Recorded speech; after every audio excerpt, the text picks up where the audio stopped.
what if everything you thought you knew about communicating your ideas was just completely backwards? Oh, man.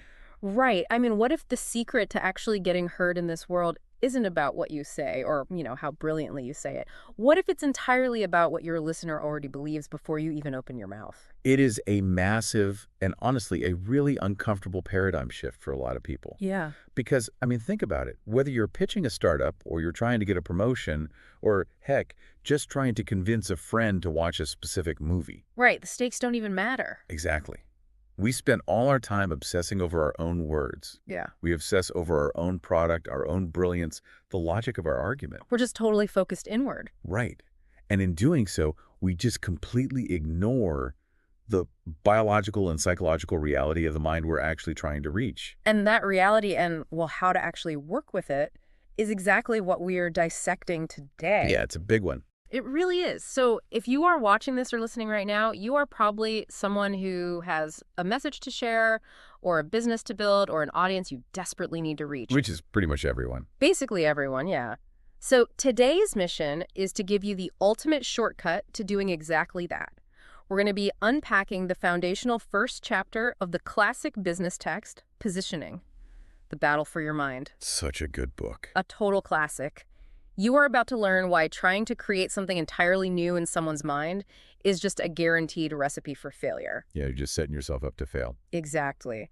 And we'll get into how mastering this concept of positioning is really the only reliable way to cut through the absolute chaos of the modern marketplace. And, I think we really need to emphasize right up front, this isn't just a conversation about marketing or, like, writing clever advertising copy. No, not at all. Because that is a super common trap people fall into when they hear the word positioning. Think, oh, this is just for ad agencies. Right, they think it's about making a catchy slogan. Exactly. But what this chapter actually does is it deconstructs how the human brain processes, accepts, and rejects information in an environment where it is constantly under siege. Which is the world we live in right now. 100%. Right. So our goal today is to extract these core psychological insights and, well, translate them into actionable, incredibly practical mental models that you can apply immediately. We're really looking at the mechanics of human attention here. So let's get right into the mechanics, starting with the core premise of the chapter. And I'll be honest, the book comes out swinging with a premise that feels really counterintuitive. Oh, totally. Especially if you grew up in a culture that just, worships invention. The whole innovator mindset. Exactly. So the text argues that today's marketplace is just completely immune to the traditional hard sell strategies of the past. Yep. Because there are simply too many products, too many channels, and way too much noise. Just an overwhelming amount of noise. Right. And because of that, the fundamental approach of positioning is not to create something completely new and different. Which is hard for people to hear. It really is. Instead, it says you have to manipulate what is already up there in the prospect's mind. The phrase they use, which I love, is that we have to retie the connections that already exist. Which is just a direct assault on the classic American can-do spirit, isn't it? It really is. I mean, we have this deeply ingrained cultural mythology that if you build a better mousetrap, the world will inevitably beat a path to your door. Right. The best product wins. Meritocracy. Exactly. We are taught that merit wins. But the authors are pointing out that in a saturated society, the path to your door is already jammed with 100 other people. Yeah. And they're all holding megaphones, all screaming that they actually have the best mousetrap. It's just a sea of megaphones. It is. So the basic approach of positioning acknowledges this really harsh biological truth. You cannot force a new alien concept into a mind that is already full. It just won't fit. The brain simply rejects it. You have to work with the existing mental furniture, so to speak. Right, which makes me think of an analogy. Like, let's say I buy a plot of land, but there's already a fully built, somewhat aging house sitting right in the middle of it. Okay, I'm tracking with you. Traditional marketing, or that better mousetrap mentality, Sure. feels like ordering a brand new, ultra-modern glass mansion to be helicoptered in. Oh, wow. And you just drop it right onto the property. Right on top of the old house. Exactly. You can't just drop it there. It crushes the old house. The foundation crumbles. It's a total disaster. Yep. You have to work with the existing foundation. You have to remodel or build an addition, or at the very least, physically connect your new structure to the load-bearing walls that already occupy that space. That's a great way to visualize it. But, okay, wait, hold on. I have to play devil's advocate here. Do it. I mean, I'm an entrepreneur. I've been told my entire life to disrupt the market, to be a visionary, to build something entirely new. The classic Silicon Valley dream. Right.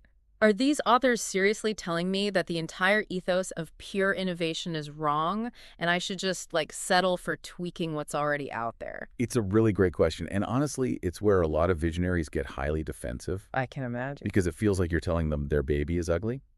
But it's not about giving up on innovation. It's about understanding the psychology of adoption. Okay, adoption. Yeah. Yeah. Let's look at the danger of what the text calls the Me Too product.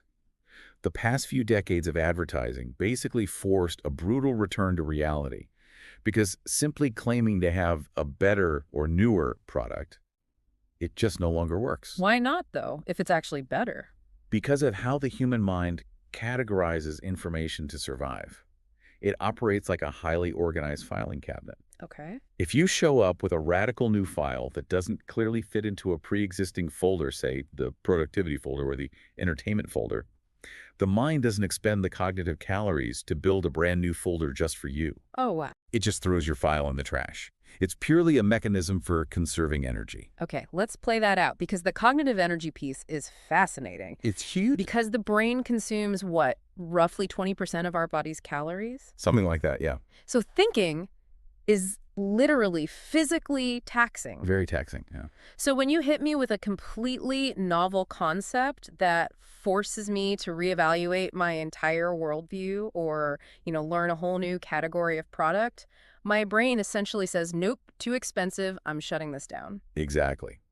Cognitive dissonance is exhausting. Learning new categorizations is exhausting. So it just blocks it out to save energy. Right. And this is why you must take into consideration not only your own product's strengths and weaknesses, but also those of your competitors who already own folders in your prospect's mind. You have to know what folders are already in the cabinet. Yes. The practical takeaway here is vital for anyone pitching a new idea, whether it's, a piece of software to VC or just a new workflow to your boss. Do not walk into that room and say, this is a paradigm shift unlike anything you've ever seen. Because that immediately triggers their mental defense mechanisms. You're basically threatening their existing folder. Precisely. You are threatening the stability of their entire filing cabinet. Wow, okay. Instead, you have to anchor your new idea to a concept or belief they already hold and trust. Retie those existing connections.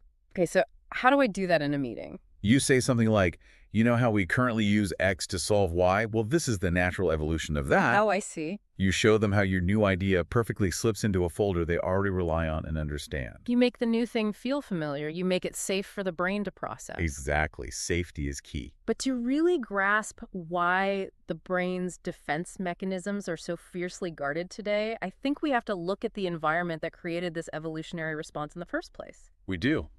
The text paints this picture of an environment that is literally attacking our senses.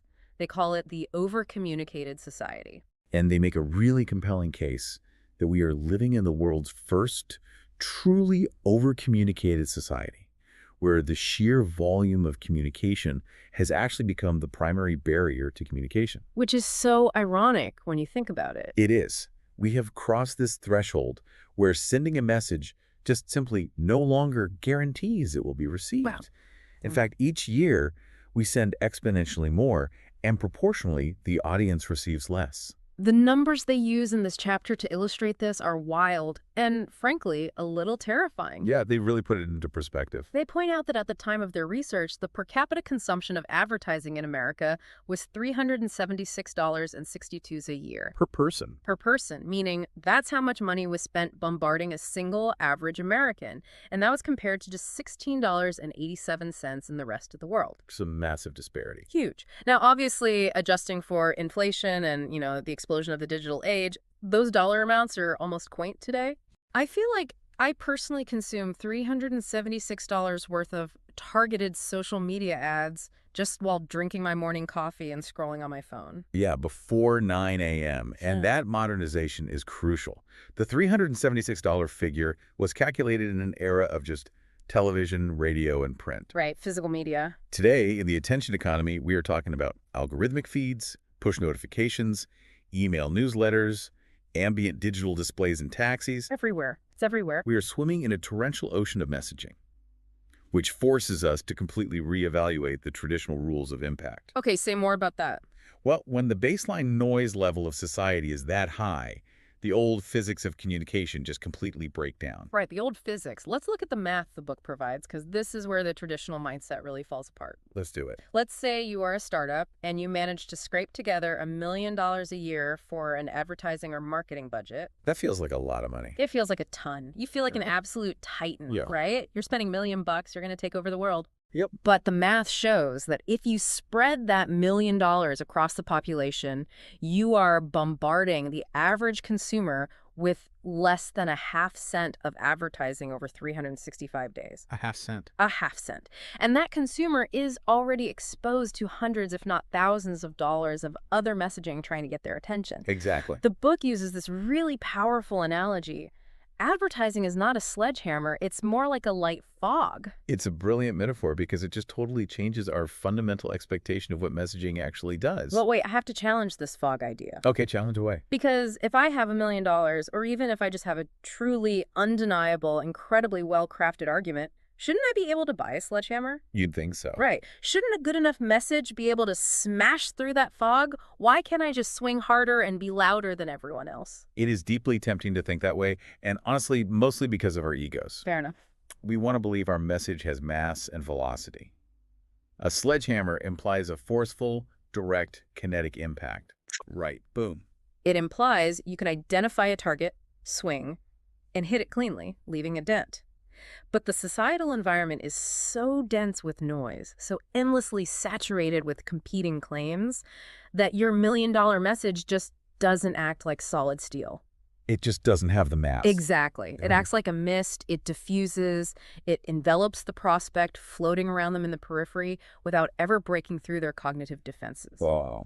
So discussing impact in the traditional sense is just a dangerous delusion for modern communicators. So my heavy $1 million sledgehammer just evaporates into mist the moment I swing it? Pretty much. He just gets absorbed into the background noise. It's like trying to dye the ocean red with a single drop of food coloring. That is a great way to put it. You are just adding to the volume of the ocean. Yeah. In this communication jungle, the only hope you have to score big is to practice extreme, almost painful selectivity. Just scream selectivity. Yes. You cannot be the sledgehammer trying to hit the broadside of a barn. You have to concentrate on narrow targets. You must practice relentless segmentation.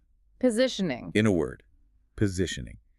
You have to find that tiny specific opening in the fog, that specific vulnerability in the market's attention, and send a highly concentrated, very precise laser beam right through it. So no floodlights. No floodlights. If you try to light up the whole sky, you just become part of the fog. So the practical takeaway here is a total shift in strategy for anybody listening. Stop trying to yell louder to reach everyone. Stop yelling. Because if you are doing that, you are just contributing to the noise pollution that is making your customer deaf in the first place. Exactly. You're making it worse. You must radically narrow your target audience and narrow the scope of your claim to have any hope of cutting through. And this leads us to the biological consequence of living in that fog. Right, the brain's reaction. Because if society is a relentless 247 blizzard of communication, the human brain has no choice but to adapt.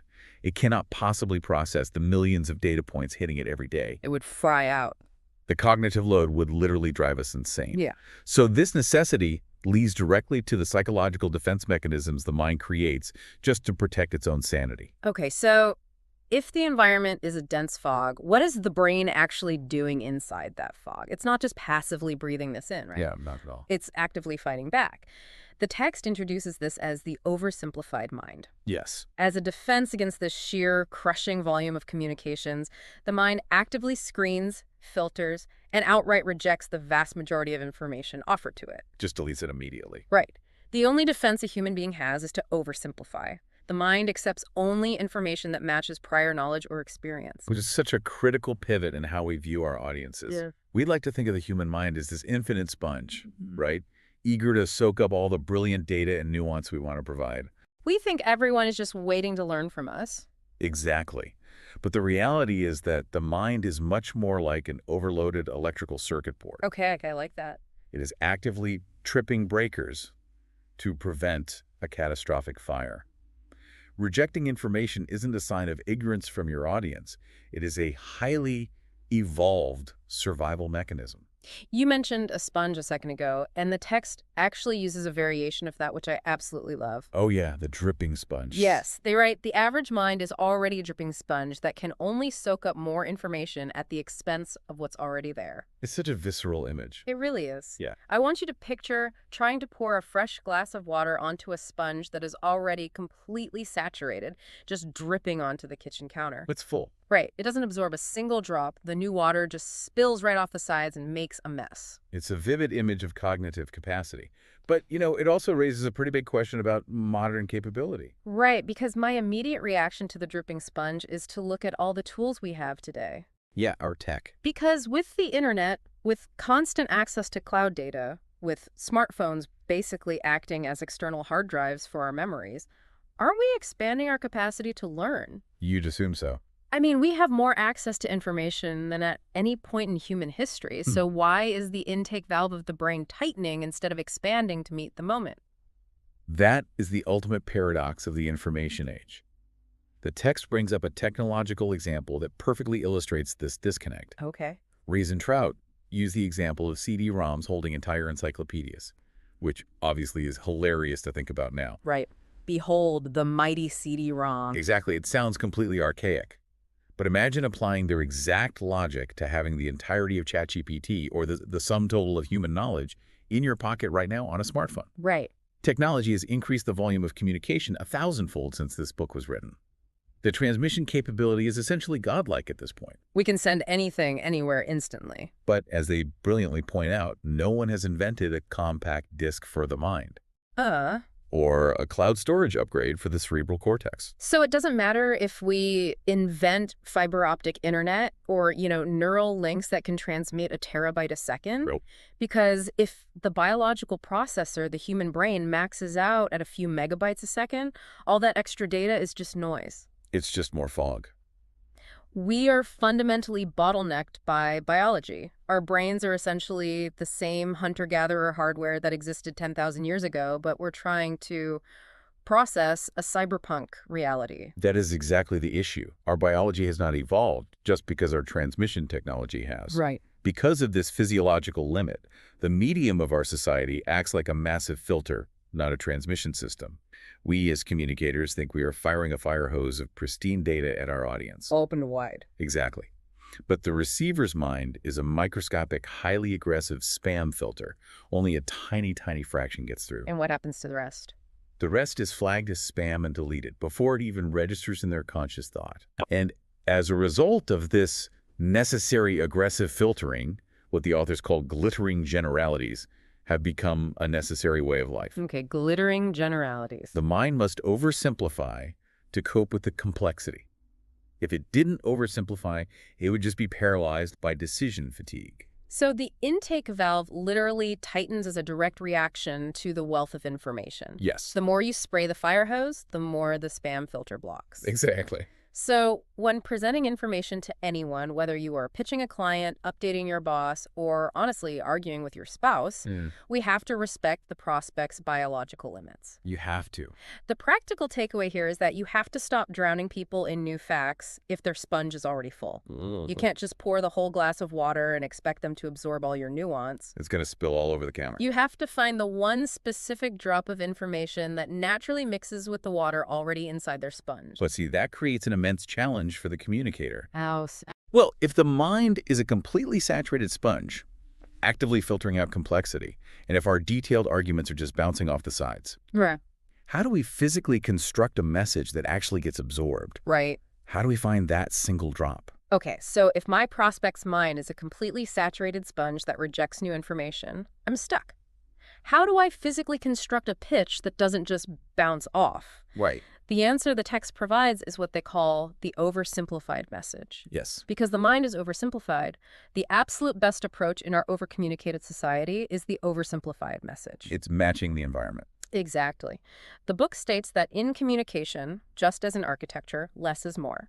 You must jettison ambiguities, strip away the qualifiers, and sharpen your message until it is a fine enough point to actually cut into the mind. And that concept of sharpening is really about extreme painful discipline. Painful discipline. It really is. It's about stripping away all the non-essentials, all the fascinating little details you love about your own idea until you have a point so fine, so aerodynamic, that it can slip through the mind's defensive spam filter without triggering an alarm. They use a really fascinating example from the world of politics to illustrate this, and I think it holds up perfectly today. The politician example is great. It is. They point out that if you happen to personally meet a politician you are thinking of voting for, and you talk to them for just 5 minutes, you will learn more about the reality of who they are in those 5 minutes than the average voter will learn about them in the next 5 years of media coverage. 5 minutes face-to-face versus 5 years of broadcast. Right. But here's my issue with this. Okay, what's the issue? If I have a complex, brilliant product, or if I'm representing a really nuanced, highly intelligent political candidate, how can I possibly strip their message down to a single oversimplified point without losing the very nuance that makes them great in the first place? You feel like you're losing the magic. Exactly. Aren't we just pandering? Aren't we just dumbing everything down to the lowest common denominator? It absolutely feels like a betrayal of the nuance. It feels like dumbing down. But this is where we have to reframe what we're actually doing. You have to realize that in this environment, this is no longer a communication project in the traditional sense of the word. What do you mean by that? How is talking to my audience not a communication project? Because when we use the word communication, we usually mean fully and completely transferring our deep understanding of a subject into someone else's mind. Right. I want you to know everything I know. Exactly. We want them to see the whole tapestry. But in an over-communicated society, you are not doing a communication project. You are doing a selection project. A selection project. Okay, explain the difference. The enemy that is keeping your message from hitting pay dirt is not a lack of nuance. And it's not that your audience isn't smart enough to grasp the details. The enemy is simply the sheer volume of competing communication.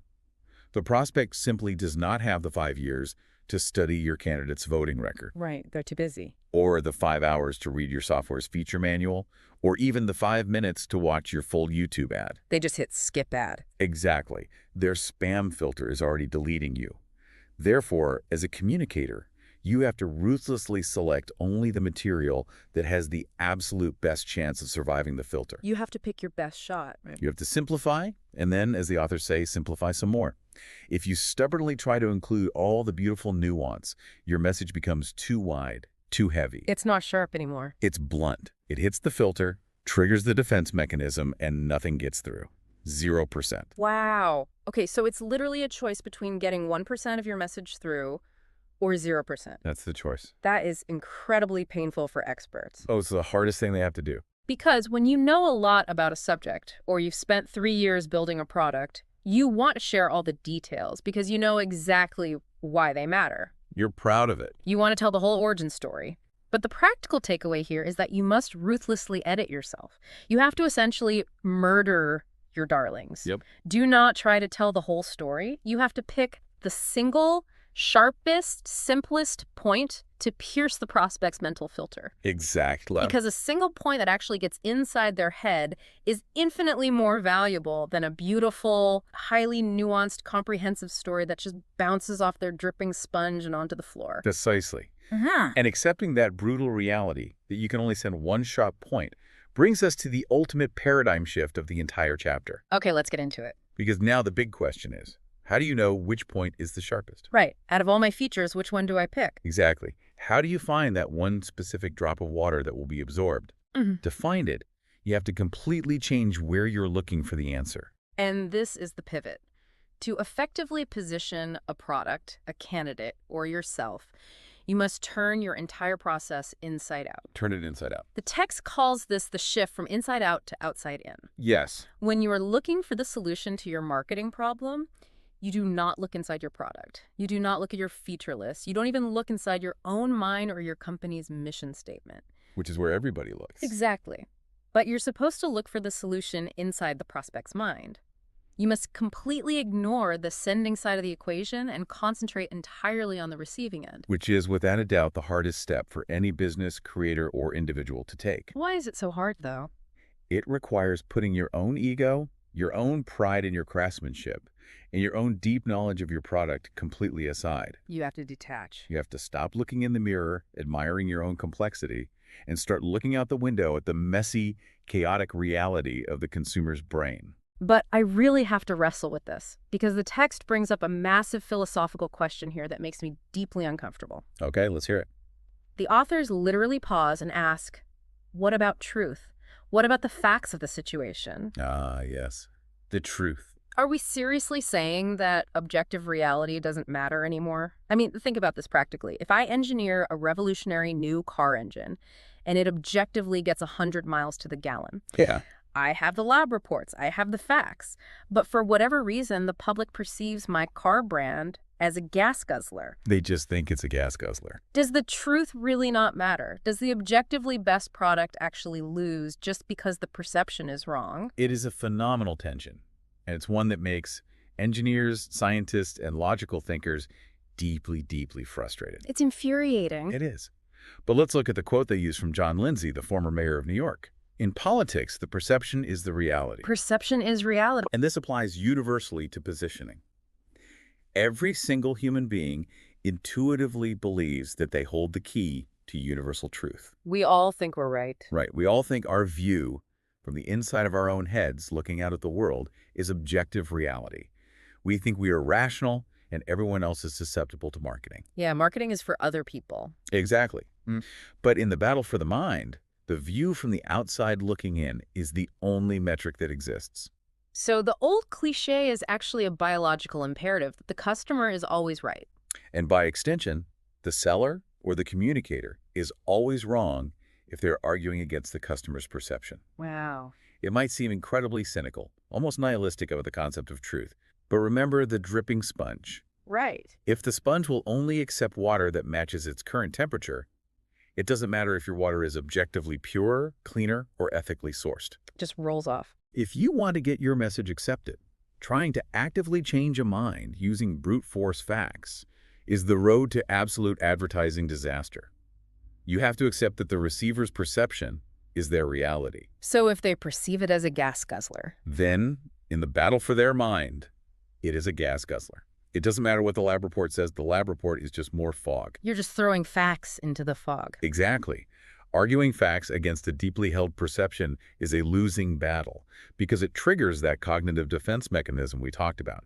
You are telling them their filing cabinet is wrong, which causes them cognitive pain, which makes them hate your brand. That is a remarkably tough pill to swallow. It really is. So the practical takeaway for the listener, and this might be the most important thing you hear today, is to stop arguing facts with your audience. Stop arguing. Stop trying to prove you are objectively better if your proof requires them to admit that their current perception of the world is wrong. People hate being wrong. People would literally rather die than admit their mental models are wrong.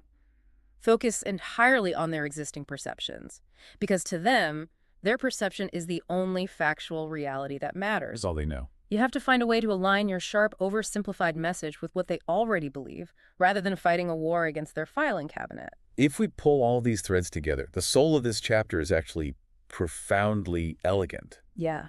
We live in a deafeningly loud, constantly overwhelming world. And in this world, the winner isn't the one who shouts the most facts. The sledgehammer doesn't work. Exactly. The winner isn't the one who builds the most complex, nuanced argument or has the most objectively superior feature set. No. The winner is the one who accepts the biological reality of the dripping sponge mind. The winner is the one who puts their ego aside, crafts a ruthlessly oversimplified message, and designs it to seamlessly align with what the listener already believes to be true. It is about finding harmony with the prospect's mind, not trying to conquer it with brute force. Exactly. Finding harmony. The winner is the one who stops trying to swing a sledgehammer in a fog. I love that. It fundamentally changes how you approach every conversation, every pitch, every piece of content you create. It changes everything. So if you are listening or watching, here's a final thought for you to mull over today. The next time you find yourself frustrated in a meeting or looking at your low engagement metrics because people just aren't getting your brilliant idea, stop blaming the audience. It's not their fault. Ask yourself, All right. are you trying to pour a bucket of water onto a saturated sponge? Are you aggressively arguing facts when you should be aligning with their existing perceptions? That's a good question to ask. It really makes you evaluate your own messaging. But that leaves us with a lingering question. Just how loud is the noise we're really competing against?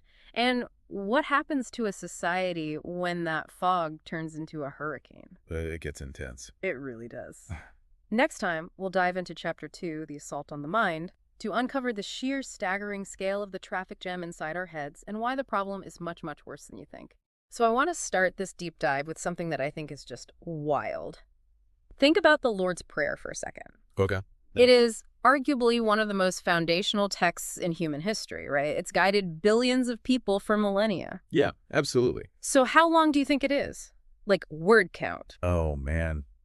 I don't know, maybe a few hundred words. It's exactly 56 words long. Wait, really? Just 56? 56 words, that's it. And then you look at the Gettysburg Address. Right, which completely redefined the whole American purpose. Exactly. That one comes in at 266 words. Wow. Still incredibly short. Right. And then the Declaration of Independence, the actual document that birthed a nation. Let me guess. Under 500. 300 words. That is just... it really shows a profound historical reliance on being brief. Yes. Like, when the stakes are at their absolute highest, the authors of those texts just, they intuitively knew that to actually stay in the human mind, you have to strip away every single unnecessary syllable. That is exactly the baseline I want to establish today for everyone listening. Because, okay, we have 56 words for spiritual salvation. Right. And 300 words to invent a country. So now, let's look at a U.S. government order that was written to set the price of cabbage. Oh, no. I can feel where this is going. Just a federal regulation dictating the economics of a leafy green vegetable. How long is it? It is 26,911 words. You're joking. Almost 27,000 words. Almost 27,000 words on cabbage. That is staggering. I mean, it's just a complete inversion of how human beings actually process information. Totally. You've got a document that's, nearly 90 times longer than the Declaration of Independence? Yeah, dedicated entirely to cabbage pricing. And look, we're not just starting with this because it's a funny piece of trivia. Right, it's a symptom. Exactly. It captures the entire core tension of what we're diving into today because, we live in a society where the default assumption, whether you're in business or marketing or even just regular relationships, is that our biggest problem is a failure to communicate. Oh, absolutely. The instinct is always to over-explain. Right. If a product isn't selling or an idea isn't landing, we think, well, we just need to add another paragraph to the website. Or send another email. Yeah. Add another slide to the pitch deck. Exactly. We think more words equal more clarity. But the premise we're exploring today flips that entirely on its head. Which is that we aren't failing to communicate. We are communicating way, way too much. Yes. We are handing our customers the 27,000-word cabbage regulation when their brains only have the capacity for the Lord's Prayer. That cabbage regulation is just the perfect symptom of this systemic illness in how modern organizations approach messaging. Right. There's this deeply ingrained, almost subconscious belief that volume equals value. The bureaucracy writing those 26,000 words, they aren't trying to confuse people. No, they probably think they're being helpful. Exactly. They operate under this false assumption that if they cover every single conceivable edge case at every loophole, they'll create ultimate clarity. When everyone does that at the same time... Right. When every company and every brand and every agency does that simultaneously, you don't get a well-informed society. You get total cognitive paralysis. And breaking down the mechanics of that paralysis is the entire mission of today's deep dive. I'm excited for this one. Me too. We are looking at Chapter 2 of the classic marketing text, Positioning, The Battle for Your Mind by Ries and Trout. The chapter is literally called The Assault on the Mind. Such a great title, and it serves as this foundational diagnostic for why most modern messaging just completely fails. Yeah, so for anyone listening today, the goal here is to really deconstruct what the authors call an over-communicated society. Right, we're going to break down the specific waves of this assault. We'll look at the sheer volume of print, the explosion of advertising, the crazy multiplication of products, and even the desperation of professionals like doctors and lawyers. Because if you are listening to this and you're an entrepreneur or you're trying to launch a product or just get an idea to stick in someone's head, you absolutely have to understand this hostile environment first. It is non-negotiable. Exactly. Because if you don't understand the assault on the mind, your marketing is basically just shouting into a hurricane. It's totally useless. So let's get into the first major wave of this assault, which is just the physical volume of information, the transmission traffic jam. The numbers they give on print and paper are just wild. They really are. So every single year, America consumes 10 million tons of newsprint. 10 million tons. Yeah. And if you break that down, it comes out to 94 pounds of newsprint per person every single year. I love thinking about the physical weight of that because it really helps you conceptualize the cognitive weight. Oh, for sure. Like, imagine just dragging around a 94-pound suitcase that is packed entirely with bundled newspapers. That's just your personal baseline of daily journalism. And obviously we're reading more on screens now, but the actual volume of words being generated has only scaled upward. Oh, exponentially. The medium shifted, but the output exploded. Right.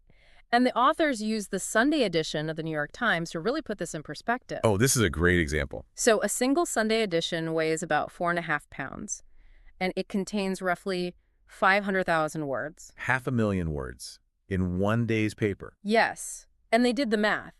If an average reader going at like 300 words a minute sat down to actually read the whole thing. Like every single article, the classifieds, all of it. Every single word. It would take them almost 28 hours of continuous reading. Which means the output of one publisher on a single day exceeds the actual hours in a day. You'd be reading until Monday afternoon. And by the time you finish it, the week is over, and the next Sunday paper is already on your doorstep.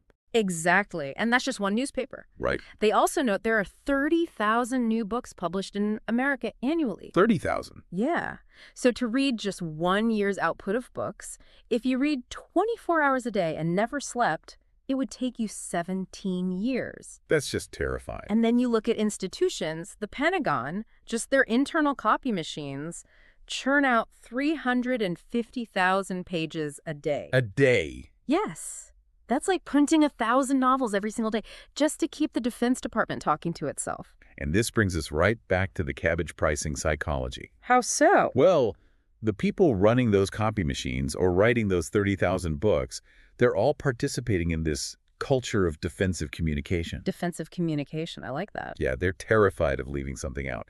But the human mind just cannot process information at the scale of institutional output. No, it's biologically impossible. And the book has this hilarious but really grounded example of this with a box of cereal. The total cereal box. I love this part. It's so good because it shrinks this massive societal problem down to just a regular person sitting at their breakfast table. Right.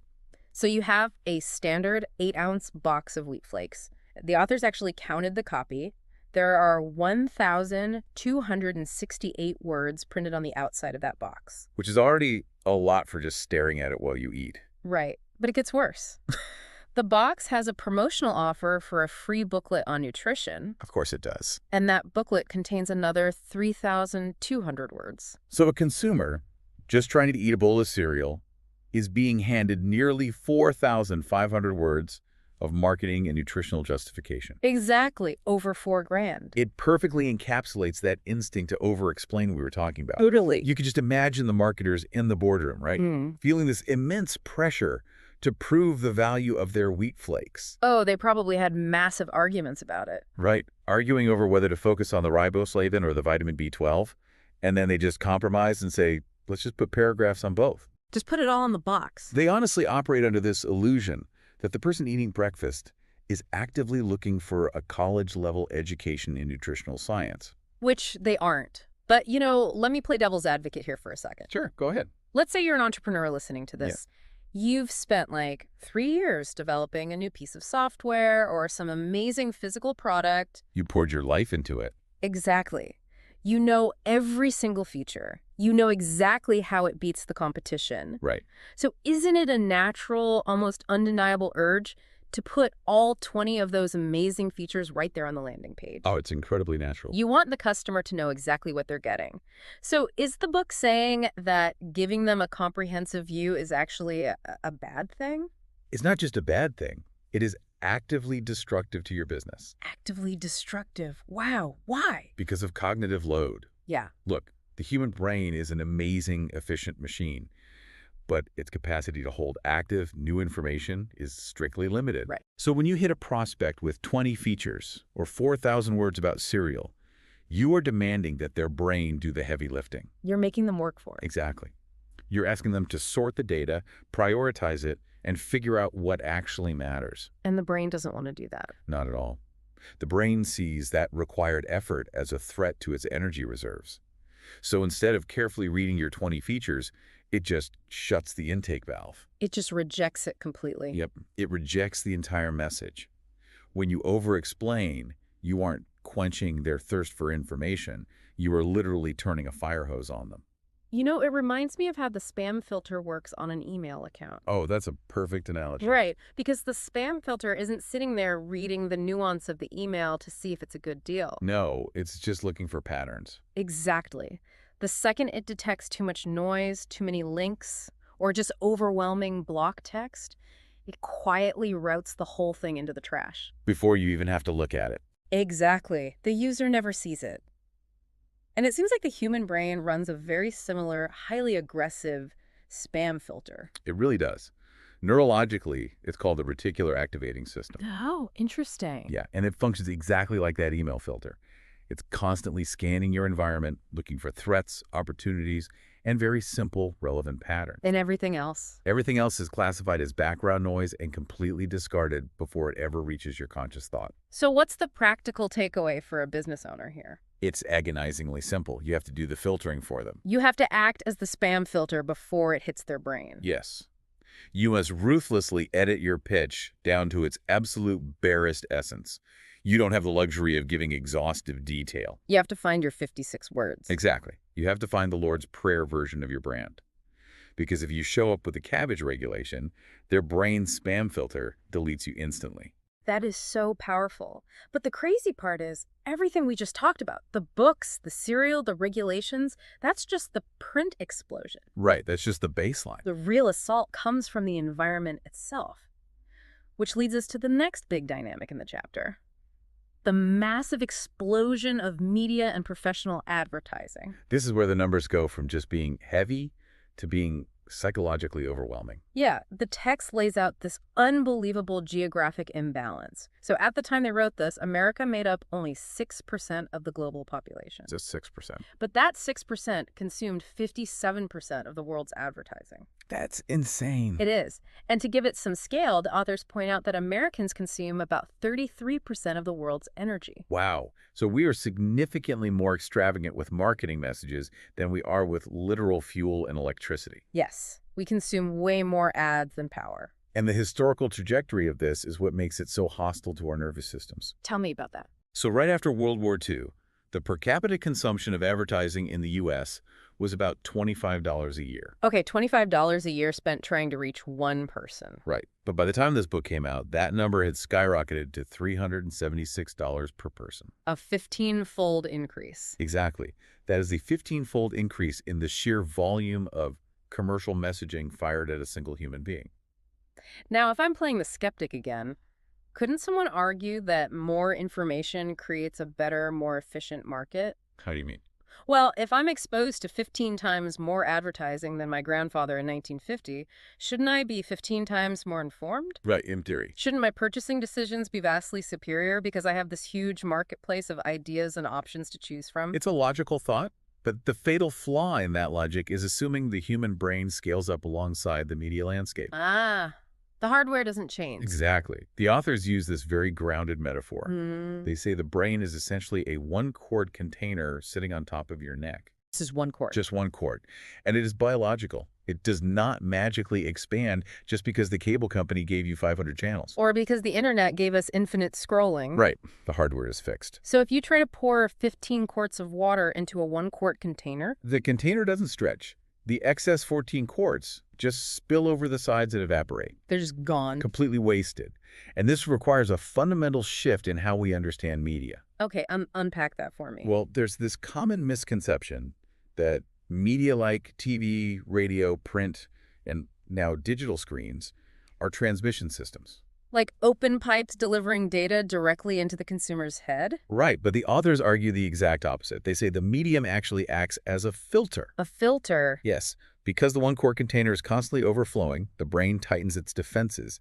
It actually uses the media landscape to block out information. Wow. So only a microscopic fraction of the advertising ever actually penetrates the skull. That completely changes how you look at the history of media. Like when television came out, it didn't graciously replace the radio. No, not at all. It didn't make newspapers obsolete. It just added another dense layer of fog to the atmosphere. Exactly. And it's gotten so saturated now that even our physical bodies have been co-opted into the advertising infrastructure. Oh, you're talking about the walking billboards. Yes, it's the Mhm. perfect example of how normalized this overcommunication is. We literally pay premium prices to wear corporate logo. Right. People walk down the street with Gucci printed massive across their chests, or the Adidas stripes down their legs, We volunteer our own bodies to transmit for these brands. adding to the visual noise on the street level. So if you're an entrepreneur listening to this and you're budgeting for a marketing campaign, this has to completely alter your expectations, right? It changes everything. Let's say you scrape together $1 million advertising budget. In a vacuum, $1 million feels like a sledgehammer. It feels huge. You think you're about to make this massive dent in the universe. But when you actually divide that $1 million by the population and spread it out over 12 months, You're spending fractions of a penny to reach a consumer who is already actively ignoring hundreds of dollars worth of high-budget messaging every single day. that is sobering. It is. Businesses make this incredibly expensive mistake of thinking their budget is a sledgehammer that will just smash through the noise. But it's not. No. The authors offer a much better analogy. Your advertising isn't the sledgehammer. It is a very light fog. A light fog. It just lightly envelops the prospect. And you cannot bludgeon someone into changing their habits with a light fog. You can't rely on brute force. If the customer is wearing noise-canceling headphones, screaming louder doesn't do anything. Exactly. You have to find a frequency that bypasses the headphones entirely. And finding that frequency is getting harder and harder because it's not just the ads that are exploding. Right. The ads are just the symptom. Exactly. Every single ad is attached to a physical product or service that the consumer is being pressured to buy. Which brings us to the third wave of the assault, the product explosion and sensory overload. The sheer volume of physical goods is the actual disease here. The numbers in the book on inventory are just daunting. They really are. They point out that in an average American supermarket back then, there were roughly 12,000 individual items or brands on the shelves. 12,000 choices just to go buy dinner for your family. And when you look at specialized fields, it scales up even crazier. They note there were 100,000 prescription drugs available on the U.S. market. This is one of the most revealing data points in the whole text, I think. Because it exposes the limits of even the smartest people. Exactly. Society expects doctors and medical professionals to be these infallible encyclopedias of drug knowledge. Right, they're supposed to know everything. But it is biologically impossible for one human being, no matter how many years of med school they have, to remember the use cases, side effects, and dosages for even a tiny fraction of 100,000 drugs. They're completely overwhelmed. A general practitioner has to rely on habits or shortcuts or, frankly, whatever pharmaceutical rep was in their office last Tuesday. Because comprehensive analysis is just off the table. Exactly. So if a highly trained medical specialist can't navigate the product explosion in their own tiny niche, how is a regular person with a full-time job supposed to cope with it in daily life? They can't. How do you mentally process standing in an aisle and choosing between 50 types of mustard? You cope through the biological mechanism of sensory overload. Which means what, practically? When the brain is hit with an environment that has too much stimuli, too many colors, too many choices, too much noise, it doesn't just slow down. It doesn't just take longer to process. No, it triggers a defensive shutdown. The cognitive machinery just goes blank to protect itself from burning out. And the chapter has this wild anecdote about dentistry that illustrates this perfectly. Oh, the auditory masking study. Yes, this sounds unbelievable, but it's entirely grounded in neurology. Explain how it worked, because it blew my mind. Okay, so researchers and dentists found that if they put an audio headset on a patient in the chair Right.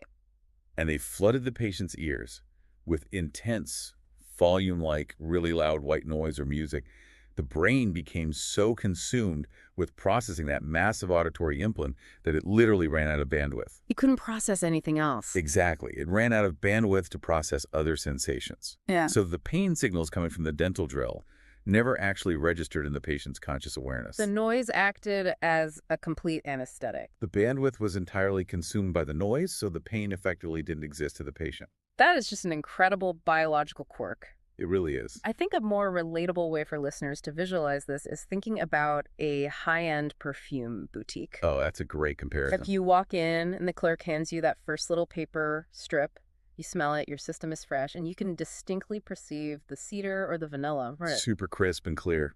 Very clear. Then you try a second one, maybe it's floral, but by the time they hand you the fourth or fifth strip, You're completely nose blind. you are 100% nose blind. Everything just smells like a vague, overwhelming cloud of rubbing alcohol. Your receptors have just surrendered. They refuse to process any more information. And that perfume boutique is the exact psychological environment of the modern marketplace. Your customer is walking through a mental supermarket of 12,000 items. Right. By the time they actually encounter your brand, they've already smelled 50 other perfumes that day. They are chronically nose blind to new marketing. Their brains are just flooded with the white noise of the commercial drill. So, if the customer is essentially anesthetized by their environment, how does a business owner handle that? What is your strategy when your audience is basically asleep? The first step, and it's a painful one, is just accepting that they are asleep. You have to admit it to yourself. Yeah. So many business plans are built on this total delusion that the prospect is eagerly waiting to analyze the pros and cons of their product against the other 11,999. They think people care deeply about their 10% efficiency gain. Right. If your go-to-market strategy requires the consumer to read a paragraph of text to understand why your widget is better, your business is going to fail. Because a sleeping person doesn't read paragraphs. Exactly. Your message has to act like a sudden splash of ice water. It has to be instantly recognizable, singular, and sharply distinct from the background hum. It has to jolt that reticular activating system awake. Yes. But getting that jolt is getting exponentially harder because the background hum isn't just cereal companies and car makers anymore. No, it's coming from everywhere. Right. The desperation to survive in this crowded market is forcing groups who traditionally hated advertising to jump right into the fray. Which leads us to the fourth major dynamic, the professional advertising explosion. This is a huge cultural shift. A total tectonic shift in professional identity. Because for generations, there was this strict unwritten code. Oh yeah, among doctors, lawyers, accountants. Advertising was considered completely beneath their dignity. It was tacky. Borderline unethical even. Right. The model was very aristocratic. You earn your degree, you hang a tasteful wooden shingle outside your office. And you just provide good service, and word of mouth builds your practice. You didn't hustle. You didn't run commercials. But the book documents the complete obliteration of that norm. Well, the aristocratic model works perfectly when there's scarcity. Sure. But when you inject this over-communicated society with a massive explosion of specialized degrees, the scarcity vanishes. The competition boils over. And those old unwritten rules just melt away because survival demands it. The authors point out that even the U.S. government became a massive advertiser, spending over $228 million to market its own services. But the shifts in law and medicine are the most jarring. Yeah, they highlight Hyatt Legal Services, a firm that started spending $4.5 million a year on aggressive TV ads. Unheard of before that. And then the catalyst for the medical field was this study from the government predicting a surplus of 70,000 doctors by 1990. 70,000 excess doctors. Right. That number is the engine of the professional advertising explosion. When supply outstrips demand that drastically, doctors can't just sit in a quiet waiting room anymore. No, the structural reality forces them to become marketers. They have to. And this presents a really profound dilemma for anyone listening who is in a highly trained, specialized field. It's a tough pill to swallow. Like if you're a consultant or an architect or an engineer, you've spent a decade getting your expertise. Does making a marketing campaign that sells you like a box of detergent damage your credibility? That's a great question. Does it cheapen the decades of work you put in? Or is holding on to that traditional pride just a luxury you can't afford when 70,000 other experts are trying to steal your clients? The authors acknowledge that it is an incredibly painful transition. It has to be. Because yes, participating in mass marketing does strip away some of that traditional mystique. You are stepping off the pedestal. But you have to step down. It's a mandatory descent. To survive, the professional had to get down in the mud and broadcast on the exact same wavelength as the average consumer. You can't use medical Latin in your commercial. No, or complex legal jargon. You have to speak the language of the supermarket aisle. You have to distill a decade of training into what's in it for me. Exactly. And the real danger here is that a lot of professionals in B2B or elite fields think they're exempt from this. Oh, the B2B delusion. Right. They think, well, I sell multi-million-dollar enterprise software to CTOs, or I design commercial skyscrapers. The rules of the grocery store don't apply to my clients. But that is a fatal miscalculation. It absolutely is. Because the CTO buying the enterprise software is the exact same human being who gets overwhelmed in the mustard aisle. Precisely. Their neurology doesn't magically change just because they put on a suit and walked into a boardroom. They still have the same 1-quart container. They are just as overloaded by thousands of B2B white papers and pitches as they are by consumer ads. Whether you're selling heart surgery or wheat flakes, you have to position yourself with radical clarity. Which really begs the ultimate question. Right. If every single entity, the Pentagon, cereal brands, surplus doctors, software firms, is screaming at the top of their lungs, who actually cuts through? It's the million-dollar question. When the environment is this hostile, what kind of message actually survives the spam filter? And this brings us to the fifth dynamic, the final case study, which I think completely redefines how we should think about memory. It's the paradox of celebrity and brand recognition. Yes. This polling data is probably the most elegant proof of the entire positioning theory in the book. Before we get into it, I just want to frame this for the listeners. Good idea. We are looking at this purely through the lens of cognitive science and marketing. The book uses historical polling data from the 1980s involving a political figure, and we are analyzing this strictly to understand how the brain categorizes information. Right. There's zero political endorsement or commentary here. Not at all. We're just looking at the mechanics of human memory. We're analyzing the architecture of a message. Exactly. So the author set up this fascinating contrast. On one side, you have George Bush. Okay. At the time this research was published, he was the sitting vice president of the United States. He was a highly visible public figure, wealthy, from Texas, and his face was on the evening news almost every single day. A very prominent, living, breathing world leader. Exactly. And on the other side of the ledger, you have Mr. Clean.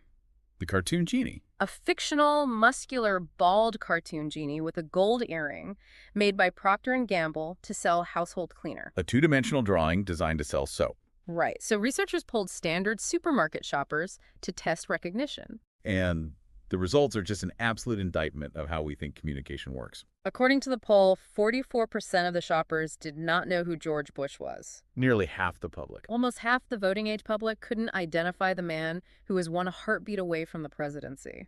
But then they asked those same exact shoppers about the cartoon genie. 93% of the consumers immediately recognized Mr. Clean. 93%. But wait, here's the most vital piece of context. At the time this poll was taken, Procter & Gamble had not run a TV commercial featuring Mr. Clean in 10 years. A full decade of total silence. 10 years of silence, no ads, no press conferences, nothing. And yet, 93% retained a perfect mental image of who he was and what he did. While half the country was totally blind to the active vice president. Why does the brain do this? How does a dormant cartoon completely dominate a highly visible politician in human memory? It happens because of the brain's desperate requirement for simplicity. The spam filter again. Exactly. The overloaded mind rejects complexity to save energy. And Mr. Clean is the ultimate example of a message designed to bypass that filter. Because he represents a singular, brutally oversimplified concept. Right. He is a strong, magical man who makes dirt disappear.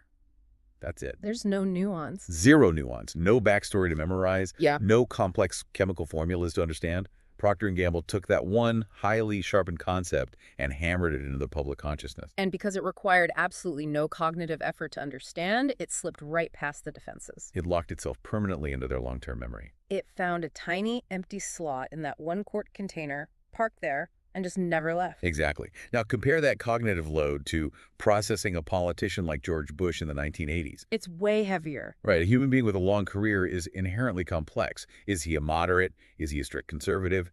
What is his stance on foreign policy versus taxes? To truly understand a politician, you have to continuously use mental effort to update their file. And the overloaded mind despises mental effort. So when presented with a complex, multifaceted public figure, A massive portion of the population just refuses to do the work. They reject the complex file entirely to save bandwidth. And the authors show how this exact same preference for simplicity dictates the failure of massive corporations, too. Oh, the Chevrolet naming disaster. Yes, Chevrolet violated the rule of simplicity on a massive scale. It's a masterclass in a brand willfully inducing its own amnesia. So Chevy, trying to capture every possible segment of the market, decides to name an entire lineup of cars, starting with the letter C. Oh boy. Listen to the cognitive friction in this list. Camaro, Cavalier, Celebrity, Chevette, Citation, Corvette, Monte Carlo. It sounds like a phonetic traffic jam. It's totally impossible to track. If you are an average consumer looking for a reliable commuter car, how do you navigate that? You can't. Is the Cavalier the cheap one, or is the Citation the cheap one? Right. Is the Celebrity a luxury car or a station wagon? Why do they all sound identical? The company probably thought they were creating a unified family of products. But what they actually created was an impenetrable wall of confusion. And a confused mind does not pull out a notepad and work harder to figure out the Chevy lineup. Never. A confused mind drops the problem, walks across the street, and buys a Ford Mustang or a Honda Civic. Because Mustang and Civic occupy clear, distinct, simple positions. Which reveals a really counterintuitive truth about marketing in this environment. Which is that communicating more information can actually destroy your existing position. Yes. The authors illustrate this by looking at Ted Kennedy. Right, another political example. The book argues that Ted Kennedy's presidential aspirations weren't hindered by a lack of communication, but because the public knew too much about him. The file was too thick. Exactly. His legislative record, his family history, the controversies, the tragedies, it created informational overload. It lacked a singular, coherent, sharply defined position.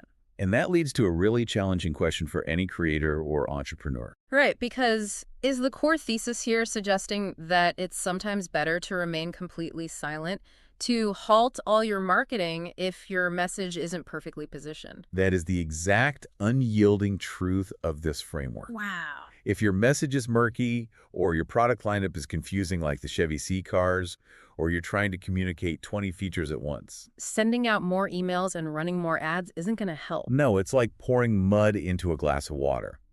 You aren't clarifying anything, you're just making the water darker and harder to see through. So in an environment where the consumer is assaulted by thousands of messages a day, you are infinitely better off staying completely silent. You must conserve your resources until you have honed your concept down to a razor-sharp, Mr. Clean level of simplicity. Because if you launch with a confusing, muddy message, the brain's spam filter doesn't just reject you once. No, it categorizes you as irrelevant permanently. Permanently. The authors are adamant about the permanence of a first impression. The mind is a highly defensive organism. If you require too much effort, they lock the door. And you can come back 3 years later with a $100 million rebranding campaign trying to explain that you've streamlined the product. But it's too late. It's too late. The mind has already categorized you, and it rarely, if ever, spends the energy to reevaluate a closed file. Do not fire your weapon. Do not communicate with the market until your position is absolute. Man, we have covered a massive expanse of psychological and historical terrain today. We really have. Let's try to pull all these threads together. The weight of the newsprint, the overflowing one-quart container, the sensory overload, the desperate lawyers, and the cartoon genie. When you synthesize all the data points from this chapter, you arrive at one defining, inescapable insight about the human condition in the modern era. What's the bottom line? The modern human mind is not a sponge waiting to absorb your brilliance. It is a fortress. A fortress. And it's a fortress under a relentless, brutal, 24-hour siege from media, products, and professionals, all screaming for attention. And because of that unending assault, the mind's only defense mechanism, its only way to survive without short-circuiting, is to pull up the drawbridge and oversimplify the world. The gates are closed, and the guards on the wall are wearing noise-canceling headphones. That is such a vivid picture of the battlefield. So your prime directive, as someone trying to introduce a new idea, is not to add to the siege. You can't win by bringing more facts or more features or a louder megaphone. Exactly. If you march up to the fortress carrying a 26,000-word cabbage regulation, you will be ignored and discarded. The victor in an over-communicated society is the one who ruthlessly jettisons ambiguity. Victory belongs to the entity that delivers a message so aggressively simplified, so perfectly sharpened, that it slips effortlessly through the tiny cracks in the walls. It takes root before the mind's defenses even realize it's there. Right. You have to transition from being a master of transmission, worrying about how many emails you can send, to becoming a master of selection. You have to locate the 56 words that matter. You must analyze the prospect's mind, identify the tiny unoccupied slot that exists in all that chaos, and carve your entire brand identity to fit that specific slot perfectly. Viewing the mind as a locked defensive fortress completely changes the game. It explains why so many objectively great products fail, and why so many incredibly simple ideas take over the world. Well, now that we understand the true hostile nature of this environment, now that you, the listener, know the drawbridge is up and the guards are deaf. The obvious question is, how do you get inside? Exactly. How do you actually pick the lock and get inside the fortress? The answer is shockingly simple, but it requires you to completely and permanently abandon the traditional idea of building a better product. And we are going to unpack the exact mechanics of how to do that in our next deep dive. What if having the absolute best product on the market is actually, completely meaningless if you don't know exactly which rung you occupy on a tiny invisible ladder inside your customer's head? I mean, it is a terrifying thought, right? Especially for anyone who has poured their entire life savings into building a better mousetrap. Right. We are just completely conditioned by our culture to believe that objective quality always wins. But if you look at the physical architecture of how the human brain actually processes and categorizes information well, that comforting myth just falls apart entirely. Yeah, it really does. And we have taken a massive stack of your sources today. We're looking at, foundational marketing case studies from the last few decades, some really intense psychological research on cognitive load, and our own analytical notes on how brand architecture actually functions in the real world. It's a lot of material to get through. It is. But our mission in this deep dive is to really extract the exact mechanisms of how the human brain organizes a completely overwhelming marketplace.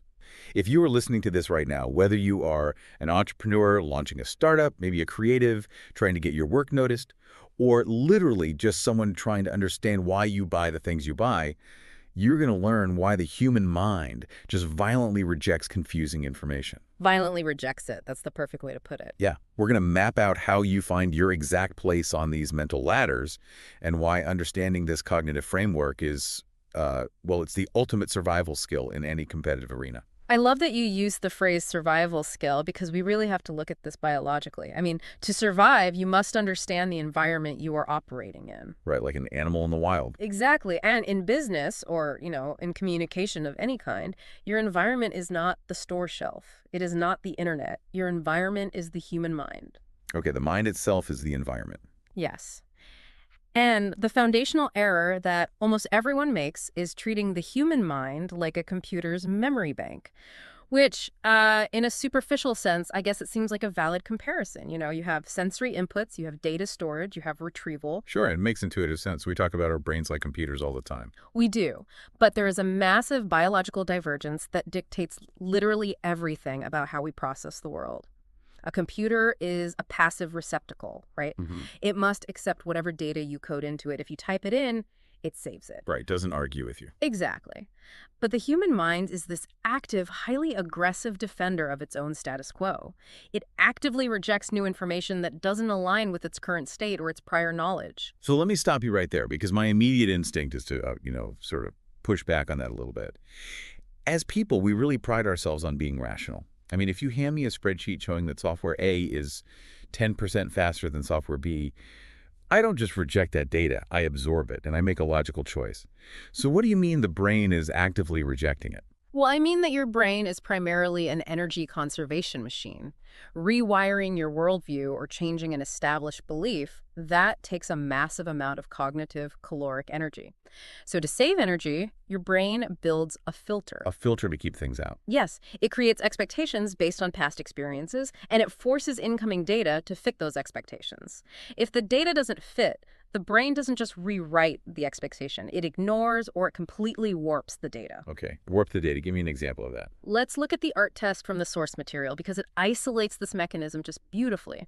Researchers took two abstract drawings, identical, chaotic, modernist shapes, just random ink. Okay, so essentially meaningless scribbles. Pretty much.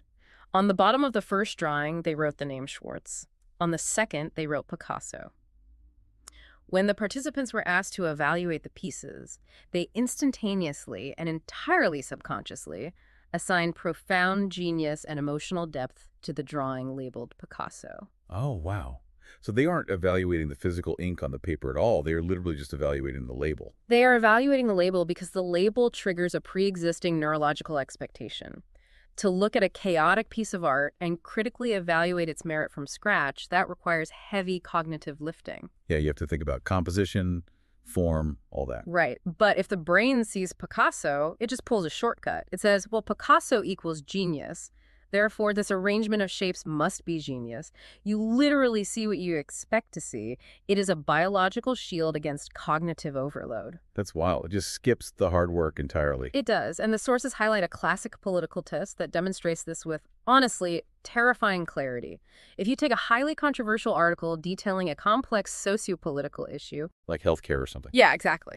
And you have two individuals read it. Say, one is a staunch Democrat, the other is a staunch Republican. The mechanics of their reading comprehension diverge immediately. Even though they're reading the exact same words. The identical sequence of words. And treating this purely impartially, just as a psychological observation on confirmation bias, the results show that both individuals will extract entirely different, mutually exclusive sets of facts to solely support their pre-existing political architectures. It really is a defense mechanism. I mean, if reading that article threatened the structural integrity of their political identity, the brain would have to do an immense amount of work to rebuild that identity from scratch. Exactly. The brain says, I don't have the calories for an existential crisis today. So instead, the brain just bends the incoming information to fit the existing scaffolding. It bends it, or it just discards it entirely. Yeah. Very little actual mind changing happens through raw data. And this isn't just an intellectual quirk, you know, it literally alters our physical sensory reality. The text details the wine test, which I just find absolutely fascinating. Oh yeah, the wine test. Let's talk about that. So you pour a very cheap, mass-produced Gallo wine into an empty, dust-covered, prestigious 50-year-old French Burgundy bottle. When you serve it to someone, their palate will genuinely register a premium, complex flavor profile. That's crazy. The brain's expectation of quality literally heightens the sensory input from the taste buds. They aren't lying when they say it tastes good. To them, it actually tastes good. Which means the reverse has to be true, right? Yeah. I mean, if the brain expects something to be terrible, the brain will manifest a terrible experience, even if the objective quality is super high. That brings us to the really tragic case of Gablinger's diet beer. This was a product that fundamentally misunderstood the brain's defense mechanisms. What happened with Gablinger's? Well, when Gablinger's launched, their entire advertising apparatus leaned heavily on the fact that this was a diet beverage. That was their big differentiator. Now, in the consumer's mind at that time, the concept of a diet product was inextricably linked to a very specific expectation. Which was deprivation. Deprivation and just poor taste. The brain's heuristic was incredibly simple. If it lacks the calories and carbohydrates of a real beer, it must lack the flavor. Right. I see exactly where this is going. If I'm a consumer holding that can, my brain has already decided it tastes like watery cardboard before the liquid even hits my tongue. And your brain fulfills its own prophecy. People drank it, they fully expected it to be thin and terrible, and so that is precisely what they tasted. The advertising campaign was highly effective, but it worked in reverse. It successfully implanted an expectation of poor taste. That is such a disaster. It's a total disaster. Mm-hmm. But it proves the point. If humans were the purely rational calculators we like to pretend we are, advertising as an industry just wouldn't function. We are emotional, expectation-driven creatures. Communication cannot force its way into the brain using brute force facts. It has to work seamlessly with the architecture the brain has already built. I'm sort of picturing the mind as like an incredibly exclusive nightclub bouncer holding a very strict laminated VIP list. I love that, a bouncer with a VIP list. Yeah, and if you're new information, whether that's a new sauce product you're trying to launch, a new brand name, or just a new piece of data, if it isn't on that list, meaning it doesn't match the prior expectations of beliefs already existing inside the club, that bouncer isn't unhooking the velvet rope. Not a chance. I could dress my new facts in the most beautiful data visualizations in the world. I could walk up and say, look, objectively, our product is 20% faster. But the bouncer does not care.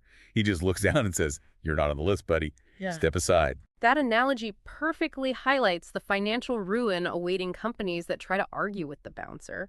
I mean, businesses waste literally millions of dollars trying to force their way into the club with raw, contrary facts. And the bouncer is just unyielding. Completely unyielding. If you want to extract a concrete, practical takeaway for the listener right now, it is this. Abandon the idea that you can change a customer's mind with raw facts if those facts contradict their current beliefs. Right. Your marketing budget is not large enough to rewire human biology. No one's is. You must align your message with the perceptions that are already resting comfortably inside their head. You have to be on the VIP list before you even walk up to the door. But I want to dig into the physical mechanism of why the bouncer is so aggressive in the first place. Because historically, I mean, humans didn't always have this intense of a filter, did we? Why can't we just take in a moderate amount of new facts and adjust accordingly? The aggression of the bouncer is a direct evolutionary response to our modern environment. We live in what the source material describes as an over-communicated society. Over-communicated. Yeah. The human mind is under a relentless 24-hour siege of sensory and informational data. The text uses the metaphor of a dripping sponge. I want you to picture that. The mind is entirely saturated. So it literally can't take another drop. Right. The only physical way it can soak up a single drop of new information is by wringing out an old drop to make room. It is a completely inadequate container for the era of mass media and hyper-competition. A dripping sponge. I mean, that paints a rather bleak picture for anyone trying to get a new idea across. You aren't just asking someone to learn something new, you are demanding that they forget something old to make room for you. Exactly. And that demand requires cognitive labor. And there is heavy psychological research underpinning this limitation.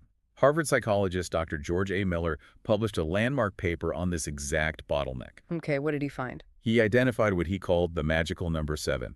Through extensive testing, Miller found that the average human working memory cannot comfortably manage more than 7 discrete units of information at any given time. Oh, wow. Which explains why 7 is woven into the fabric of basically everything we design, right? Like 7-digit phone numbers, back before area codes became mandatory for local calls. Exactly. 7 Wonders of the World, Snow White and the 7 Dwarfs, the 7 Deadly Sins. I mean, our cultural outputs naturally conform to our biological limits. That makes total sense. And when you apply Miller's rule to commerce, the results are just staggering. If you ask a consumer to list all the brands they can recall in a specific product category, their memory will mirror this rule almost flawlessly. So they'll tap out at 7 brands. Yes. If you ask them about a high-interest category, say automobiles for a huge car enthusiast, they will hit a hard ceiling at roughly 7 brands. I was actually going to ask about that. What if I don't care about cars at all? What if you asked me to name brands of, I don't know, industrial ball bearings? In a low-interest category, the dripping sponge is even smaller. You might tap out at 1 or 2 names. The brain refuses to allocate its precious 7 slots to something it doesn't value. Right. It's not going to waste a VIP spot on a ball bearing. Exactly. Now, take that biological bottleneck, maximum capacity 7, and compare it to the reality of the modern marketplace. We are enduring an unprecedented product explosion. An explosion. Yeah. To frame this historically, 30 years ago, a supermarket might carry 17 major cigarette brands. Today, that number is closer to 175. Look at the automotive sector. Detroit doesn't just sell a sedan or truck anymore. They sell nearly 300 distinct models. 300. Yes. You have the Caravelle, the Cimarron, the Camaro, the Calais. I mean, it is a bewildering blizzard of nomenclature. Let's contextualize this for the listener. Because if you were an entrepreneur trying to launch a new brand of, say, sparkling water, you weren't just competing with the other waters on the shelf. You were competing against the biological limitations of your customer's brain. Absolutely. I mean, most people can't list the members of the president's cabinet or recite the 10 Commandments. So how on earth is a founder supposed to get their new brand name lodged into a brain that is already drowning in 300 car models and 175 cigarette brands? Well, the harsh truth is, if you rely on traditional feature-based marketing, you simply won't. You will fail. Because when faced with that massive sensory overload, the brain's only defense mechanism is extreme oversimplification. Extreme oversimplification. People do not have the bandwidth to catalog complex attributes. They stop trying to understand the nuances of a product, and instead they rely on brutal categorization. Give me an example of how that extreme oversimplification plays out in daily life, just so we can visualize it. Think about how you communicate a child educational progress. If a relative asks how your son is doing, you don't recite his reading comprehension percentile, his mathematical aptitude standard deviation, and his vocabulary acquisition rate. Right. Nobody talks like that. No. You simplify the entire complex ecosystem of his intellect into a single phrase. You say, he is in the 7th grade. Ah, I see. That acts as a massive cognitive shortcut. The brain instantly grasps the rough parameters of what that means without burning energy on the details. And the exact same pruning happens with products and services. Consumers don't evaluate your feature set. They flatten you into a single, simplified rank. So nuance is essentially the enemy of entry. If you try to force a highly nuanced, complex explanation of your product into that saturated sponge, it just bounces off. Nuance is a luxury reserved for the people who are already inside the club. Oh, that's good. To get past the bouncer, you must simplify your message to the absolute extreme. You have to strip away all the ambiguities. You are not trying to educate the consumer. Education requires way too much cognitive space. You are trying to find a microscopic, vacant slot in their pre-existing mental filing system. Right. And if you aren't one of the top few names in a simplified category, you are effectively invisible. Completely invisible. Which forces us to really look at the actual architecture of that mental filing system. I mean, we understand the bouncer rejecting data. We understand the sponge being too full. But how does the brain actually organize those precious few things that do manage to survive the filter? To manage the chaos, the mind constructs what the sources call invisible ladders. Ladders? Yeah. I want you to visualize an endless row of stepladders standing inside your mind. Each ladder represents a distinct product category or concept.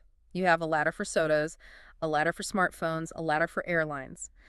And on each rung of those ladders, there is a single brand name. Okay, I'm mapping this out. Let's say I have my smartphone ladder. Apple's probably sitting on the top rung for me. Samsung is on the 2nd rung. Maybe Google Pixel is hanging on to the 3rd rung. Exactly. And the hierarchy is rigid. Moving up a rung is a monumental task, especially if the brand sitting above you has a decades-long historical foothold. Yeah, you can't just politely request that Apple step down so your new phone can take the top rung. Exactly. But this raises the most critical strategic question for an innovator. What happens when you invent something genuinely unprecedented? Right. What if your product doesn't belong on the smartphone ladder or the laptop ladder? What if it is a completely new category? My instinct, and I think the instinct of almost every startup founder, is to shout from the rooftops about how unique it is. You know, you say, behold, a brand new invention. We are creating a totally new paradigm. Right. And you just walk into the brain and set up a brand new ladder. And that instinct is responsible for the graveyard of thousands of failed startups. Really? Yes, because you cannot just carry a floating, disconnected concept into the human mind. Remember the bouncer. He has no VIP list for totally new paradigms. Right. The mind has absolutely zero capacity for the new unless it is structurally tethered to the old. You do have to carry a new ladder into the brain, yes, but you cannot let it stand alone. You must lean it directly against a ladder the brain already understands. Ah, so it's like organizing a physical filing cabinet? I mean, if I have a totally jam-packed drawer full of files, and you hand me a loose, unlabeled piece of paper containing some groundbreaking new data, and I just shove it into the middle of the drawer, it's gone forever. It is gone. I will never retrieve it. I have to create a new manila folder, but I have to label that folder relative to the existing folders. Like, this goes after Q3 earnings, but before Q4 projections, I have to anchor it. That is a phenomenal way to visualize it. The tethering provides the brain with the retrieval mechanism. And history is littered with just brilliant examples of this anchoring process in action. Like what? Well, when the first automobile was introduced, the inventors faced a massive cognitive hurdle. A gas-powered internal combustion machine on wheels was terrifyingly alien to people. If they had just named it the combustion-o-matic or something, the brain would have rejected it. The bouncer would have kicked it out. Right. So instead, they tethered it to the most ubiquitous transportation ladder of the era.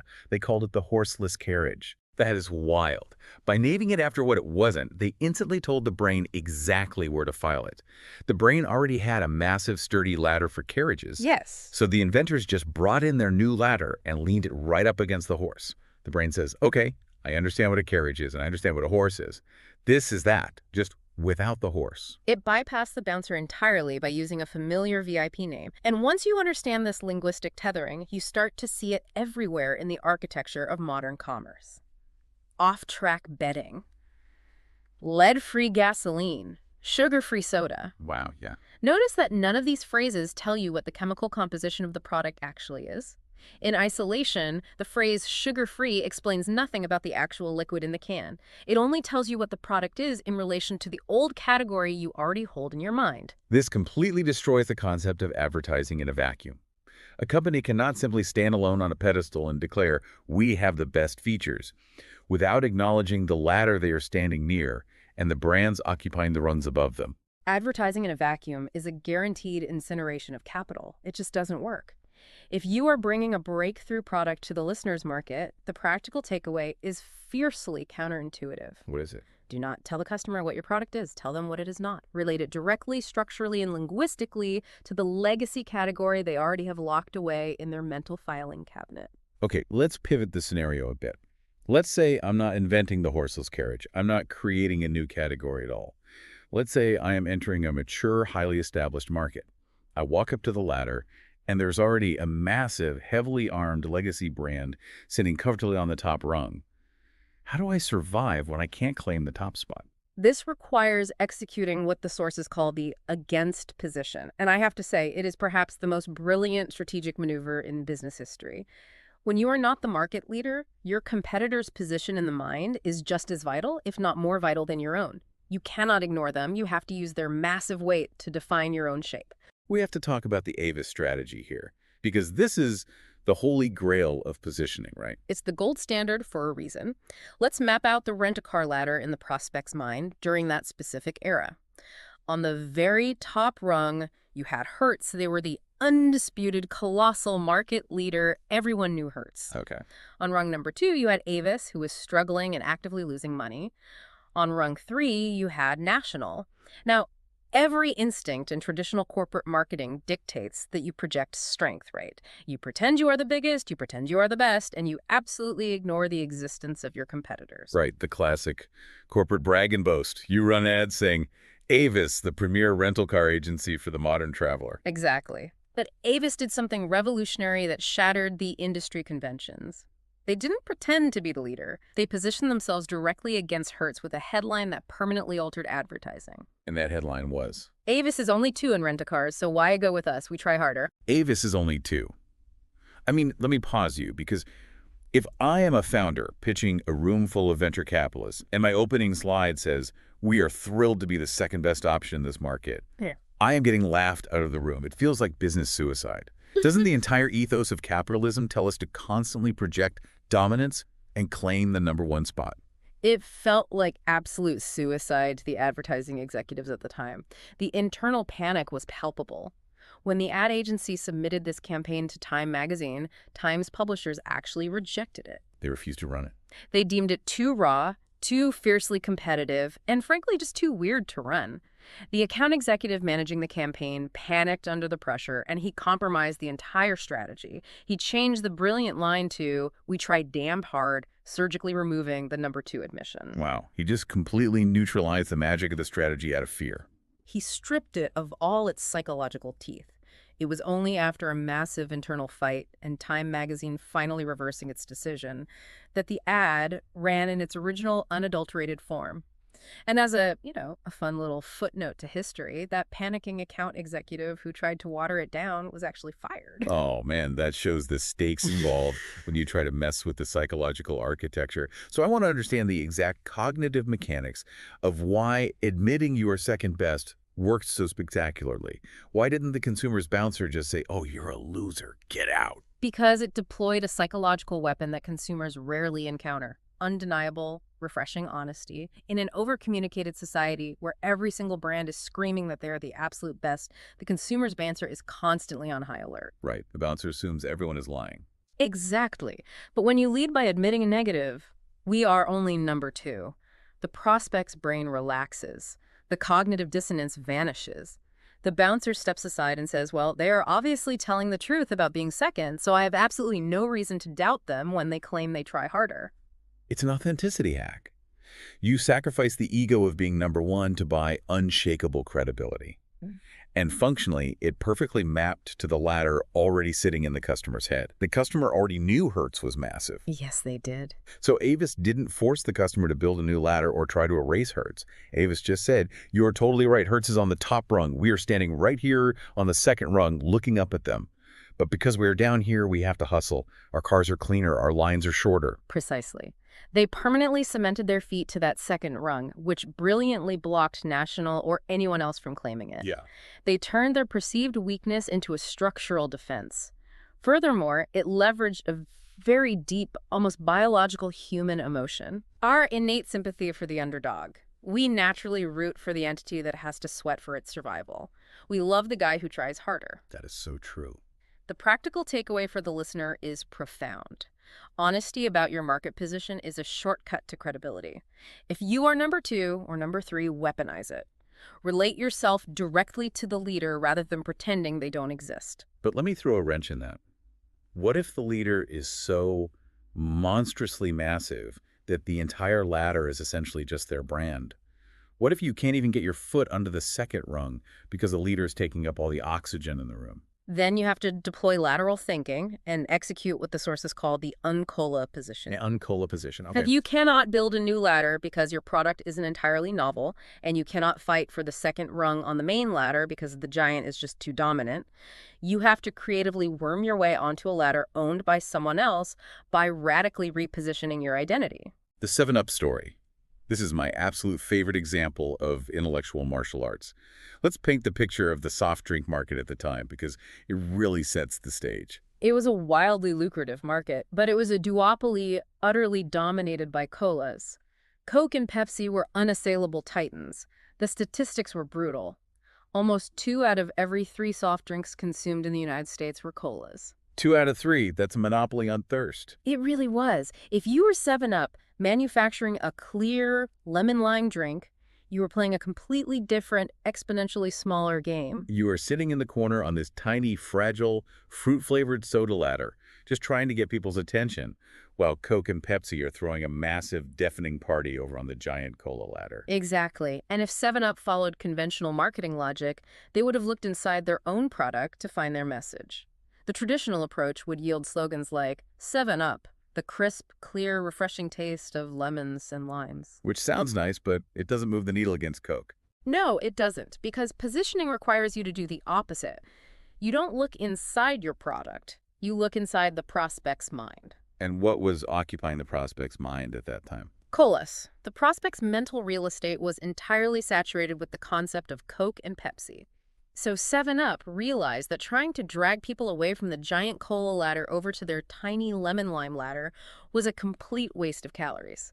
Instead, they took their product and linguistically grafted it directly onto the giant ladder by calling themselves the Uncola. Let me make sure I'm capturing the nuance here. Because at first glance, the Uncola just sounds like a really catchy, slightly edgy slogan. But you're saying this isn't about copywriting at all. It's about cognitive repositioning. That is exactly right. By adding the prefix "un" to the word cola, they didn't just give themselves a nickname. They forced the consumer's brain to categorize 7-Up not as a fruit drink, but as the direct alternative to the dominant force in the market.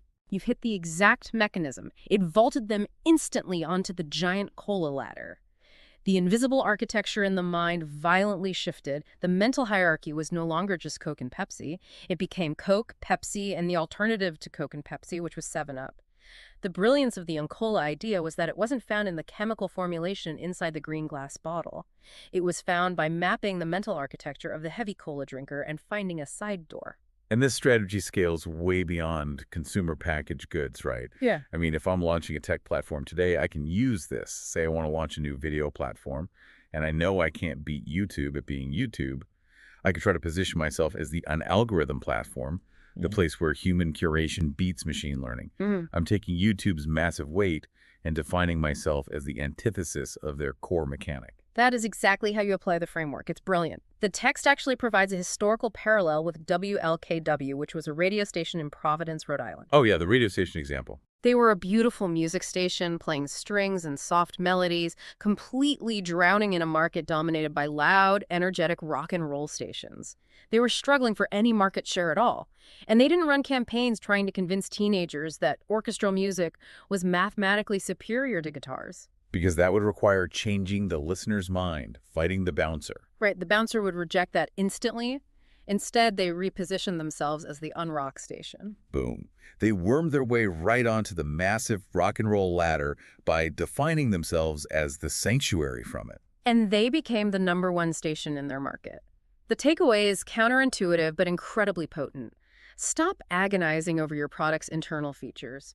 Analyze the mental real estate your dominant competitor owns and find a linguistic side door to attach yourself to it. Don't waste capital trying to build a new mansion from scratch. Build a highly visible, contrasting addition onto their existing mansion. It's brilliant. It feels like unlocking a cheat code for consumer psychology.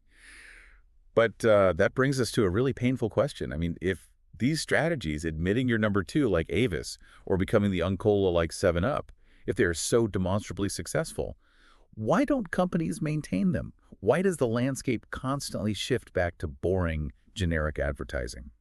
Because of a fatal corporate disease known as the FWMTS trap. Forgot what made them successful. Yes, the single most critical, non-negotiable element of positioning in the mind is consistency. The dripping sponge is resilient.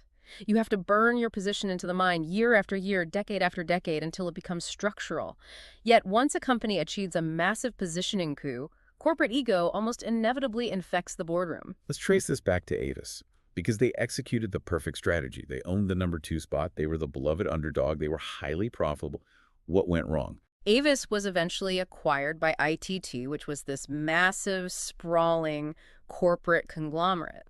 And when a giant conglomerate buys you, the boardroom dynamics change. The executive ego suddenly decides that being proudly #2 doesn't fit the aggressive, dominant corporate identity of the parent company. They got embarrassed by it. They looked at the strategy that saved them and felt embarrassed. So they abandoned the very positioning that made them valuable. They launched a disastrous new campaign with the slogan, "Avis is going to be #1." Oh, man. They walked right back up to the bouncer and tried to shove their way in with a lie. They did, and it failed miserably on two distinct fronts. First, it was psychologically wrong. You are advertising your internal corporate aspirations, not your reality. The consumer's brain immediately rejects the premise. The consumer says, "No, you aren't. Hertz is #1. You literally told me that yourself." Right. You taught me the ladder, now you're trying to break it. Exactly. And second, it was strategically bankrupt. They couldn't possibly dethrone Hertz without finding and exploiting a massive, fundamental weakness in Hertz's operation. The new campaign wasn't strategic. It was just conventional, boring brag and boast fueled by executive vanity. I have to ask, why do highly educated, highly compensated executives make such seemingly irrational choices? I can't imagine they just looked at the massive profits from the We Try Harder campaign and said, let's throw this away. Is it literally just boardroom ego, getting bored with looking at the same strategy year after year? Boredom is a deeply underestimated destructive force in business. You have to understand the friction between the boardroom's exposure and the consumer's exposure. The marketing department and the CEO see their own ads every single day. They review the copy, they approve the billboards, they stare at the logo. After 2 years, they are violently sick of their own message. They feel it is stale. But the consumer barely notices the message amidst the 290 car models and 175 cigarette brands. To the consumer, who only glimpses your ad for 3 seconds on a highway, the message is just barely starting to penetrate the sponge. That is a tragic misalignment. The company aborts the message at the exact moment the consumer is finally starting to decode it. The author invokes the famous rule from writer Joan Didion: play it as it lays. You cannot ignore your competitor's position, and you absolutely cannot walk away from the specific rung you have already sacrificed blood, sweat, and capital to claim. And what happened to Avis in the long run? Well, today, Avis has largely abandoned the only concept it truly owned in the mind. The text makes a grim but accurate prediction. When National Rent-A-Car eventually surpasses them in market share, Avis will suddenly realize the immense, irreplaceable value of the #2 concept they just casually threw in the trash. The practical takeaway here is stern. But if you are a founder, you really need to tape this to your monitor. Do not get bored with your own winning message. If you are lucky enough and strategic enough to secure a specific rung in your customer's mind, you defend it relentlessly. You never, ever abandon a concrete psychological position for generic corporate bragging just because your marketing team wants to win a creative award. It is Arguably the hardest discipline in modern business, staying fiercely on message when every creative ego in the building wants to change the font, change the slogan, and, redefine the paradigm. So if we step back and synthesize everything we've unpacked today, it completely reorients how we should view competition. The ultimate battleground for your business or your art or your ideas isn't on the supermarket shelf, it's not in the boardroom, and it's certainly not in the R&D lab where you are tweaking features. The only battleground that matters is strictly within the 6 inches of gray matter between your customer's ears. And as we've mapped out, that mind is a heavily fortified structure. It is guarded by a bouncer who aggressively rejects anything that contradicts his VIP list of expectations. It is a dripping sponge that can only hold about 7 distinct ideas at a time. It is a tiny filing cabinet where loose information is instantly lost. To survive in that hostile environment, you have to stop fighting human biology. You must map the ladders that are already standing inside the prospect's head. You have to anchor your new ideas to their old concepts. You have to find an empty rung, define yourself fiercely against the heavyweights who already dominate the space, and once you finally claim your spot, you lock it down. You never let boredom or ego convince you to walk away from the only real estate that actually matters. Because the moment you abandon your position, you become just another unrecognizable drop of water bouncing off the saturated sponge. So if you're listening to this, you now have the blueprint. You need to find your place on the ladder. You understand the psychology of playing the honest underdog like Avis, and you know the lateral judo required to be the uncola. But what happens if you wake up one day, survey the market, and realize you were trying to compete head-on with an unstoppable 800-pound corporate gorilla like an IBM or a General Motors, who has actively blocked every single rung on the ladder? Next time, we're going to explore why you can't get there from here, and the radical maneuvers you have to execute when the ladder is entirely compromised. What if everything you've been taught about why massive companies win is just completely wrong? I mean, that is the million-dollar question, isn't it? Right. What if it's not about having the best product or, the smartest engineers or the deepest pockets? What if it's simply about who gets inside your head first? Yeah, it completely flips the script on how we view success. It really does. Because usually when we talk about a business succeeding, there's this expectation of, clinical precision. We treat it like engineering or medicine. Oh, absolutely. Like a simple equation. Exactly. Like if you break your arm, you go to the hospital, they take an x-ray, the image shows that jagged white line, and the doctor just points and says, there it is, there is the problem, and here is the mechanical solution to fix it. Right. It's a binary system. It's very logical, and cause and effect is visually apparent. Exactly. Broken or not broken. You built a good product or you built a bad product. It's clean. And it is incredibly comforting to think of the world that way. I mean, we desperately want things to be visible. Yeah, we really do. We want the market to be categorized based on merit, tangible quality, objective measurements. It makes us feel like the world is fair. But then you step into the actual world of market dynamics and human psychology, and suddenly it feels like someone took a sledgehammer to that x-ray machine. That is a great way to put it. We're looking at a corporate landscape that is, well, honestly, it's completely murky. We look at these industry giants, companies like IBM or Coca-Cola, and we just assume they succeed because they possess some mystical corporate superpower. Right. We assume they have this brilliant, infallible marketing acumen that just overshadows everyone else. But here is the tension we are exploring today, and it's wild. When those exact same undisputed giants try to step outside their specific lanes, they don't just stumble. No, they often fail miserably. Miserably. So why does the X-ray show a terrifying powerhouse in one category and a completely incompetent flop in another? It is the absolute definition of diagnostic muddy waters. And the answer to that contradiction doesn't lie in the quality of the product or the size of the corporate bank account. Right. It lies entirely in how the human mind categorizes information. So today, we are taking a deep dive into the positioning of a leader. We're going to unpack exactly how top brands secure the #1 spot in our minds, and more importantly, the counterintuitive strategies they use to keep it. Yeah, there is a very specific playbook for this. So whether you're an entrepreneur trying to figure out how to launch a startup without getting crushed, or you're just someone fascinated by how markets actually manipulate our daily choices, you're about to learn why being first fundamentally beats being better. It is a hard truth to swallow, but it's essential. And we are going to explore why trying to be all things to all people is just a one-way ticket to corporate failure. We have a stack of sources detailing the history of corporate successes and blunders, and our goal is to extract the absolute gold from them. The mission today is to dissect the hidden psychological rules that govern market leadership. We aren't just going to look at what happened in history. Right. We want the why. Exactly. We are going to use history's greatest corporate maneuvers to understand why the human brain reacts the way it does to brands. We are examining the invisible mental real estate that dictates almost all buying behavior. So let's start at the absolute bedrock of this theory. Our sources present a concept that seems simple on the surface, but has massive implications. They call it the first mover advantage. Yes, getting there first. Right. The text essentially argues that to be a leader, you have to get there, quote, firstest with the mostest.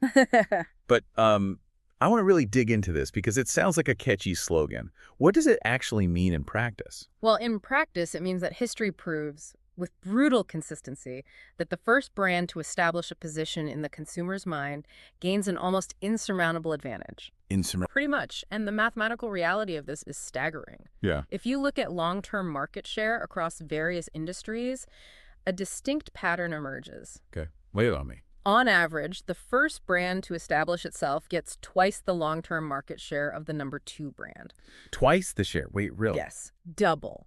And it gets 4 times the share of the number 3 brand. Okay, let's unpack this. Yeah. That isn't a marginal advantage. Yeah. You're saying if you and I start competing businesses and you get into the consumer's head before I do, you are literally pulling in double the revenue I am. That's the math. Even if I am sweating just as hard and spending just as much on advertising. Precisely. And it isn't an isolated anomaly either. The sources provide a relentless list of historical examples that prove this ratio out across completely unrelated sectors. Like what?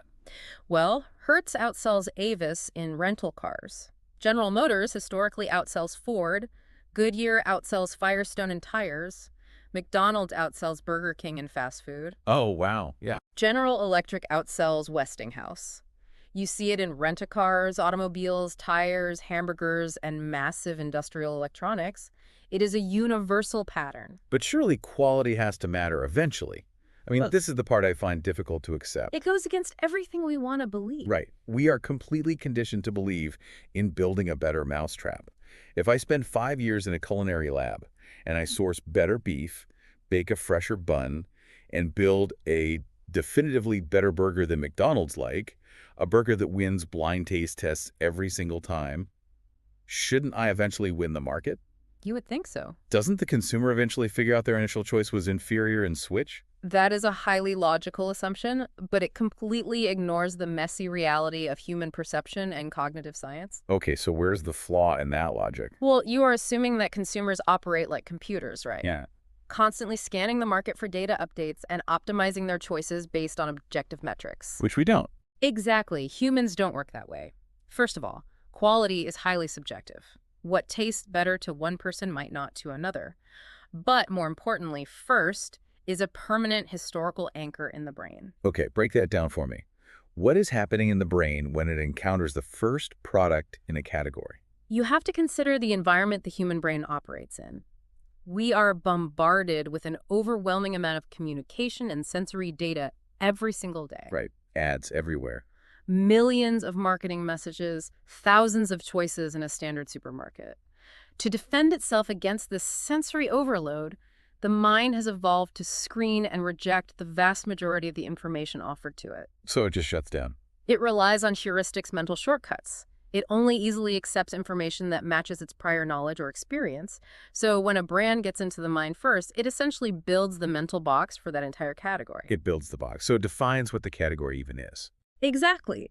Think of it as a ladder in the brain. The first brand occupies the top rung of a specific product ladder. McDonald's builds the ladder labeled fast food hamburger. Okay, visualizing this ladder. And because the brain is fundamentally efficient, or, to put it bluntly, cognitively lazy, it does not want to expend the mental calories required to reevaluate its choices every single time a person feels hungry. Doing so is exhausting. It really is. So the brain files McDonald's at the top of that ladder. When you come along with your objectively better burger, you are trying to force the consumer's brain to do work. I'm asking them to think. Yes, you are asking them to dismantle their existing mental architecture, evaluate your complex claim of better, and rebuild the ladder. The brain actively resists this. People often see what they expect to see, and they taste what they expect to taste. That is somewhat terrifying for an entrepreneur. You're saying that better is an abstract, debatable claim that requires cognitive effort to process, whereas first is just a historical fact that the brain filed away years ago. Yes. Once that mental ladder is established, it takes a monumental, sometimes completely impossible effort to dislodge that top brand. The relationships between the first, second, and third positions become deeply entrenched. So if you are listening to this right now and you are agonizing over making your software platform or your physical product 10% better than the entrenched industry leader, you are essentially wasting your time and your capital. You are fighting a war against human evolutionary biology. The practical takeaway here is that you must stop obsessing over beating the leader at their own game. Stop trying to build the better mousetrap. Right. Do not try to be the slightly better mousetrap if someone else already owns the word mousetrap in the prospect's mind. Instead, the strategy must shift entirely. What's the shift? You have to figure out how to create a completely new category where you can be first. You have to find a way to carry a brand new ladder into the prospect's mind, rather than trying to elbow your way up a ladder where someone else is already standing at the top kicking down at you. Which transitions us into a fascinating problem. If being first is the ultimate trump card, what happens when a company that is already massive, like a company with billions in the bank, decides they want to enter a new market? Yes, the giant's dilemma. Right. We tend to look at these massive market leaders and assume they are untouchable. But our sources point out a phenomenon that completely shatters that illusion. They call it the myth of marketing acumen. It's one of the biggest blind spots in business. When these giants try to enter a new category where they aren't first, they almost always fail. And this is where the diagnostic X-ray of corporate power really proves to be completely broken. Executives at these massive companies look at their balance sheets, their global supply chains, and their thousands of brilliant employees, and they think, we can do anything. We have infinite money. Exactly. But consumers do not care about the size of a corporation's headquarters. They only care about the position a product holds in their own mind. The examples the sources provide here are just wild. Let's look at Coca-Cola. They are the undisputed king of soft drinks. Infinite money, infinite distribution. They have fleets of red trucks in every city on Earth. They are everywhere. Right. So Coca-Cola decides they want a piece of the spicy cherry soda market, which was dominated by Dr. Pepper. So Coca-Cola introduces a product called Mr. Pibb. A classic move. They throw the full weight of the Coca-Cola empire behind it. And what happens?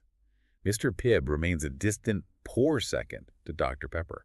Why couldn't Coca-Cola just buy the top spot? Because of the cognitive friction we just discussed, Yeah. Dr. Pepper was there first. Dr. Pepper built the mental box for whatever that unique spicy soda flavor is. So Dr. Pepper built the ladder. Right. When Coca-Cola launched Mr. Pibb, they weren't fighting Dr. Pepper on a taste level. They were fighting the entrenched mental architecture of the consumer. The brain already had it sorted out. The consumer's brain already had a solution for that specific craving. Mr. Pibb was viewed as an imitation, regardless of the marketing budget behind it. We call this the 800-pound gorilla myth. I want to hear more about that because the sources mention another massive failure. IBM. IBM was the absolute titan of computers. Untouchable. Oh yeah, the dominant force. They decided to introduce a line of copiers to compete against Xerox. IBM has arguably the smartest engineers on the planet, massive sales forces already in every corporate office, and yet they barely made a dent. It didn't matter. Xerox maintained a share of the copier market that was several times that of IBM. And on the flip side of that exact same coin, Kodak, the absolute giant of conventional photography, introduced instant cameras to compete against Polaroid. Another disastrous move. They failed spectacularly. And not only did they fail, but they actually damaged their conventional camera business in the process. It perfectly illustrates the gorilla metaphor. We often ask the rhetorical joke, where is the 800-pound gorilla asleep? And the punchline is anywhere he wants to. Right. But that is only true in his own jungle. The moment that gorilla steps into a jungle where another gorilla is already the established leader, he suddenly has no power. That's a great visual. All the resources, all the trucks, all the brilliant engineers in the world cannot easily buy the mental real estate that another brand has already secured. That has to be such an empowering realization for a smaller business. If you have managed to establish a strong first-mover position in a specific niche, you shouldn't panic when a giant competitor suddenly steps onto your turf. You actually have the upper hand. Let's say you own the premium, locally sourced organic dog food space in your region. You were the first to really claim that specific mental box for pet owners who care about sustainability. Suddenly, a massive multinational pet food conglomerate launches a competitor brand right next to you on the shelf. Panic sets in. The natural instinct is absolute panic, but the psychology tells us their money cannot easily dislodge the mental lock you already have. Precisely. The giant company's power is deeply tied to their original product, not their corporate name. So the name itself doesn't carry the weight? Coca-Cola's power in the mind is inexorably linked to traditional cola, not spicy cherry soda. IBM's power is inextricably linked to large-scale computers, not office copiers. Makes total sense. When they step out of their established category, they start at ground zero in the mind of the prospect, just like a startup would. In fact, as we saw with Kodak, they might even have a severe disadvantage. Wait, why a disadvantage? Shouldn't a familiar name give them at least a small head start? Because it creates cognitive dissonance. When IBM tries to sell a copier, the consumer is confused. Oh, because it clashes with their mental box. Exactly. The brain says, wait, IBM means computers. Why are they selling me a copier? Is it a computer that makes copies? Is it overly complicated? It forces the consumer to ask questions rather than intuitively accepting the product. That friction slows down adoption entirely. Okay, so if the established leader owns the mental real estate, and massive corporations can't just buy their way in, what happens when a market is brand new and two companies enter at the exact same time? That is where it gets chaotic. Right. What happens when there isn't a clear first, and two brands are running neck and neck? That is an incredibly dangerous and inherently unstable situation. Markets naturally abhor a tie. Why is that? When you look at categories where two leading brands are running close together in market share, you are looking at a temporary state. It cannot last. But why not? Why can't two companies just share 50% of the market peacefully forever? Because, again, it goes back to the consumer's desire for mental efficiency. Consumers want a clear, undisputed pecking order. They just want it decided for them. Exactly. They want to know who is number one, who is number two, and who is number three, so they don't have to constantly evaluate the landscape. The sources actually compare consumer behavior to a flock of chickens. Chickens. Yes. In a flock, there is a literal pecking order. Every chicken knows exactly who it can peck and who it must submit to. It reduces constant infighting and chaos. Okay, I can see that. Human markets operate on a similar psychological need. We need a pecking order that everyone broadly accepts. We need to know that Harvard is perceived as slightly more prestigious than Yale. Right. We need to know Hertz is bigger than Avis. We need a default best so society functions smoothly. So because of this deep psychological need for a clear leader, a tie will always eventually be broken. One brand is going to pull ahead and establish a dominant ratio that becomes permanent. The historical example that the sources provide here is brilliant because it shaped the modern American landscape. If you go back to the years between 1925 and 1930, Ford and Chevrolet were locked in a fierce head-to-head battle for automobile supremacy. The Roaring '20s. Right. It was the end of the Model T era. The market was expanding rapidly. People were transitioning from horses and trains to personal vehicles, and neither company had a definitive edge. It was a complete dead heat. But then something shifted. In 1931, Chevrolet finally took the clear lead. They broke the tie. And the astonishing part isn't that they won that specific year, it's what happened afterward. The pecking order was set. Exactly. Once that pecking order was established in the collective minds of the American public, once Chevy was filed away as the leader, the game was essentially over. Wow. In the nearly century since that moment, despite the Great Depression, World War II, massive shifts in manufacturing, fuel crises, and economic booms, Chevrolet has rarely lost that specific leadership ratio to Ford. That is staggering. The window of opportunity to actually win the war was just a few years in the late 1920s, but the reward for winning that specific window was a century of dominance. This brings up a critical strategic question regarding resource allocation. If you are an executive or an entrepreneur, when should you spend your marketing money? When do you drain the bank account to fight? You spend it when the tie is happening. The answer is you spend it when the situation is in doubt. The sources use an airplane analogy here that I think crystallizes this perfectly. It's a fantastic analogy. Imagine you are the pilot of a massive commercial jet. sitting on the runway. It takes 110% of your rated engine power to get those wheels off the ground. The engines are absolutely screaming, the plane is vibrating. You are burning jet fuel at an astronomical rate just to break the pull of gravity and establish your flight path. It takes everything you have. It is incredibly resource intensive. But once that plane reaches 30,000 feet, the dynamic changes entirely. The pilot can throttle those engines way back to 70% power. The plane quiets down, the fuel consumption drops drastically, and yet you are still cruising comfortably at 600 miles per hour. That is arguably the most accurate metaphor for market leadership dynamics you will ever hear. When you are in a tight race with a competitor, when you are both on the runway fighting to get off the ground and claim that #1 spot in the consumer's mind, that is the exact moment you must pour in 110% of your resources. You go all in. You cannot be conservative. You have to burn the fuel. You push the engines to the absolute limit because winning the battle this year, breaking that tie, and establishing yourself as the clear leader clinches the victory for decades. Because once you hit 30,000 feet, you coast. Exactly. Once you reach the cruising altitude of market leadership, the sheer momentum of human psychology carries you. The mental ladder is built. So you don't have to keep burning all that fuel. You can actually throttle back your marketing spend relative to your massive market share and still maintain your dominance because the consumer's brain is now doing the work of defending your position for you. So if you are listening and you find yourself in a dead heat with a competitor in a new or shifting market, this is an urgent wake-up call. Do not hold back. This is not the time to be prudent with your marketing budget or to delay your product push. The market is desperate for a winner. The market is desperate to declare winner so it can stop thinking about it. You must make sure that winner is you, because once the cement dries on that mental pecking order, you will need a jackhammer to break it. But this naturally leads us to the next phase of the life cycle. Let's assume you did it. You pushed the throttle, you burned the fuel, you broke the tie, and now you are sitting comfortably at 30,000 feet. The dream scenario. You are the undisputed leader. You own the top rung of the ladder. How do you maintain it? And perhaps more importantly, what should you absolutely avoid doing? Right, because once you have power, the instinct is to flex it. But our sources are emphatic about a specific trap that leaders fall into.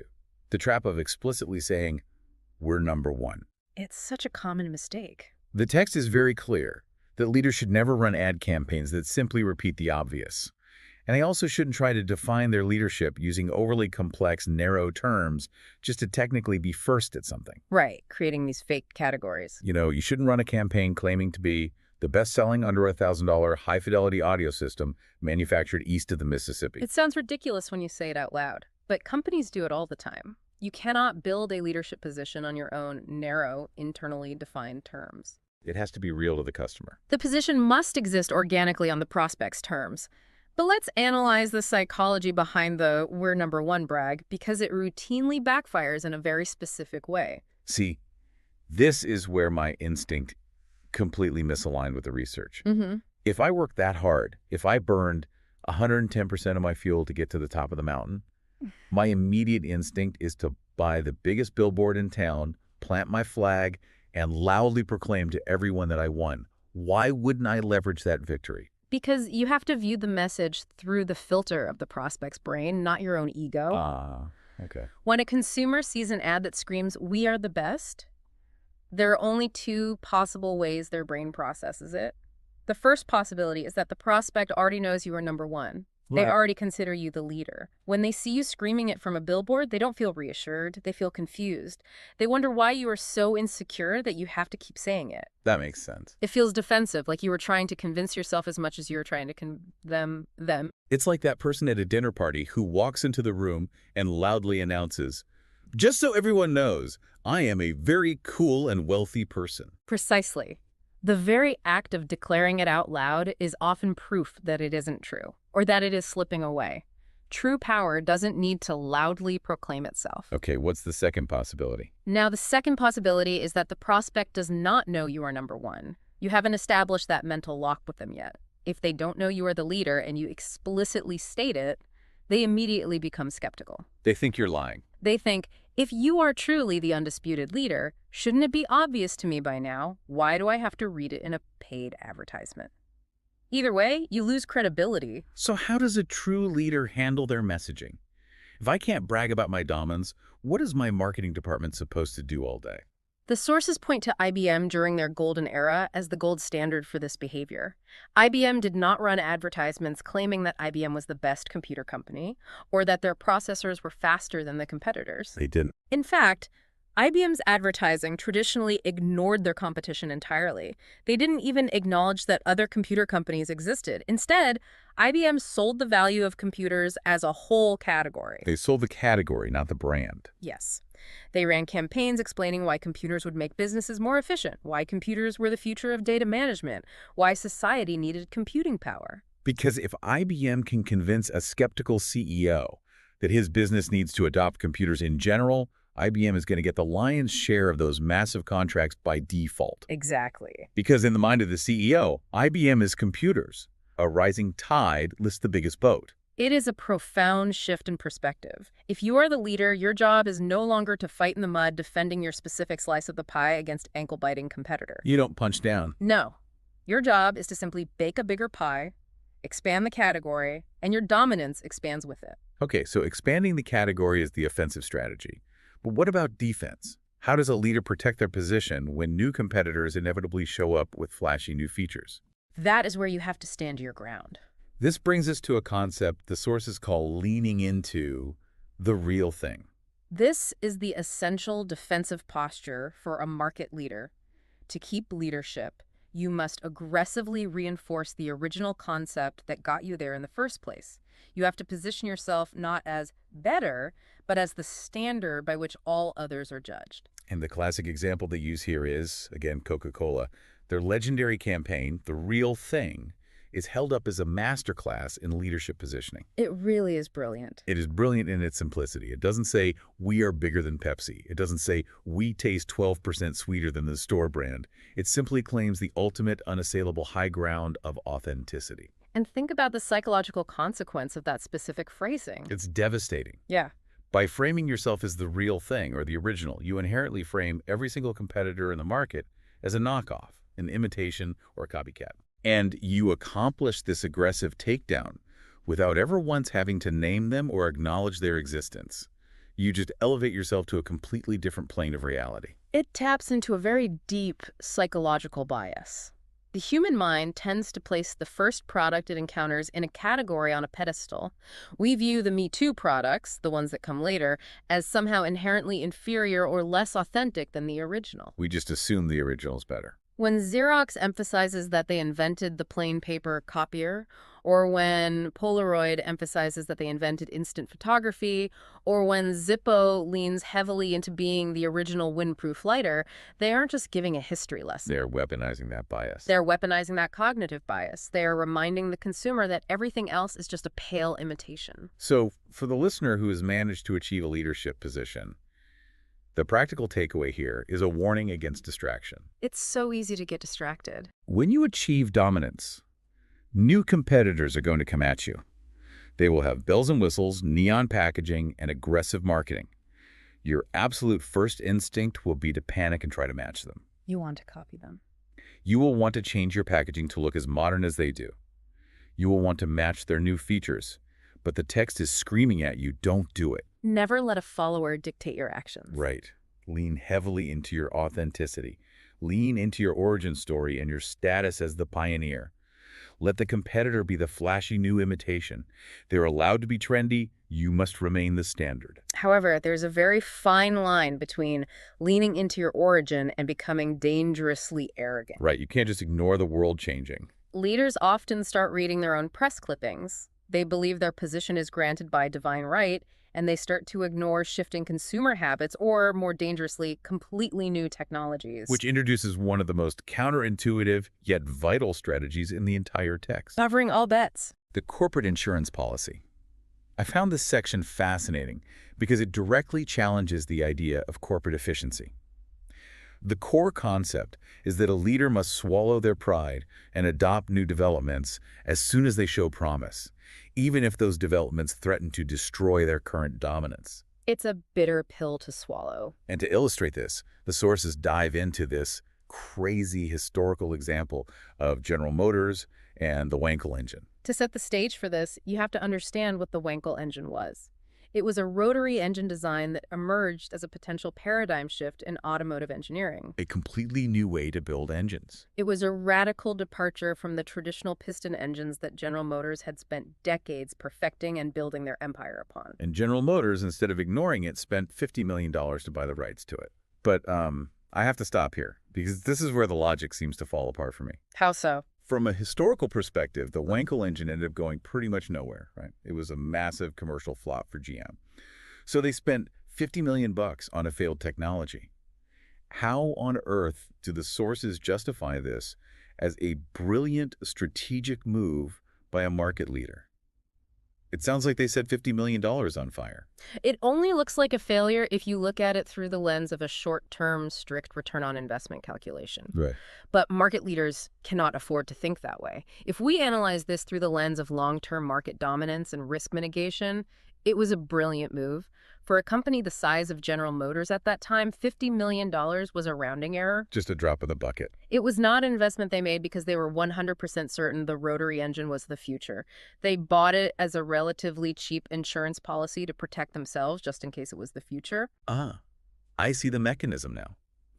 Because if they haven't bought it, and the rotary engine did suddenly become the new standard for efficiency and power, GM could have lost their decades of market leadership almost overnight to whichever rival company did own the rights. Exactly. A market leader has deep pockets. They can easily absorb the financial hit of a failed technological experiment. But they can't absorb a paradigm shift. What they absolutely cannot survive is the catastrophic hit of missing a massive paradigm shift.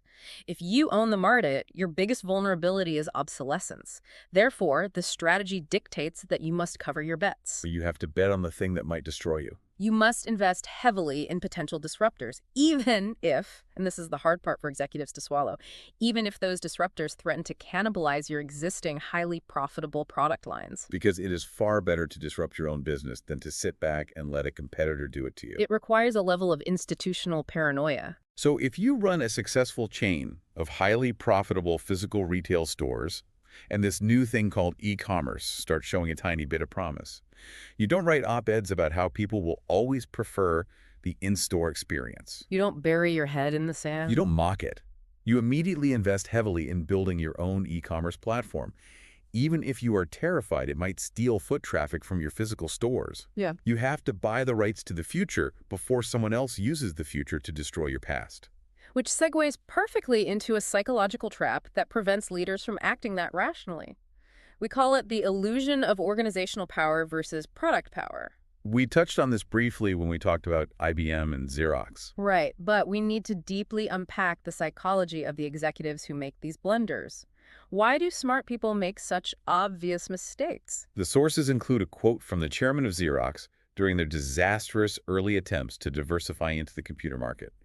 And it is incredibly revealing. It says it all. The chairman essentially stated, "Since we've been so successful in the office copying field, it proves that our organization has a repeatable, inherent power that we can use again and again in other industries." And that single sentence encapsulates the classic fatal mistake of the market leader. The ego. It is a profound illusion born entirely of corporate ego. Executives sit in their glass boardrooms, look at their soaring stock prices, and they start to believe that the power of their company resides in their brilliant organizational structure. They think they have the magic touch. They think the consumer loves their corporate logo, their management team, or their visionary leadership. In reality, the power resides entirely in one tiny specific place: the product's position in the consumer's mind. To the consumer, Xerox means copier. Full stop. That is the entirety of their power. The power isn't in the phonetic word Xerox, it is in the mental box labeled copier. When the executives tried to force the Xerox name onto a line of computers, it failed because the consumer's brain simply couldn't reconcile the two concepts. The consumer doesn't care about the Xerox organization's ambition to grow revenues by 20% this quarter. They don't care at all. The consumer only cares about what specific, reliable problem the brand solves for them. Overcoming this requires a level of humility that is incredibly rare in the C-suite. You have to brutally, honestly recognize exactly where your power lies. You have to know your limits. Coca-Cola has immense world-shaping power. But that power is not generated by the corporate entity sitting in Atlanta. That power is merely a reflection of the mental lock the physical cola product holds in the mind of the thirsty consumer. Right. When Coca-Cola tried to step out of that specific mental box with Mr. Pibb, they discovered that their organizational power was a complete illusion. So for the business owners listening, humility is your ultimate safeguard. Let's say your brand is beloved internationally for making the absolute best, most durable winter hiking boots in the world. Okay, good example. Do not assume that the goodwill your customers have for you will automatically transfer if you suddenly decide to start manufacturing delicate high-end evening gowns. It's a complete disconnect. Your customers love you for protecting their feet from frostbite on a mountain, not for your avant-garde fashion sense at a gala. Never confuse product loyalty with organizational infallibility.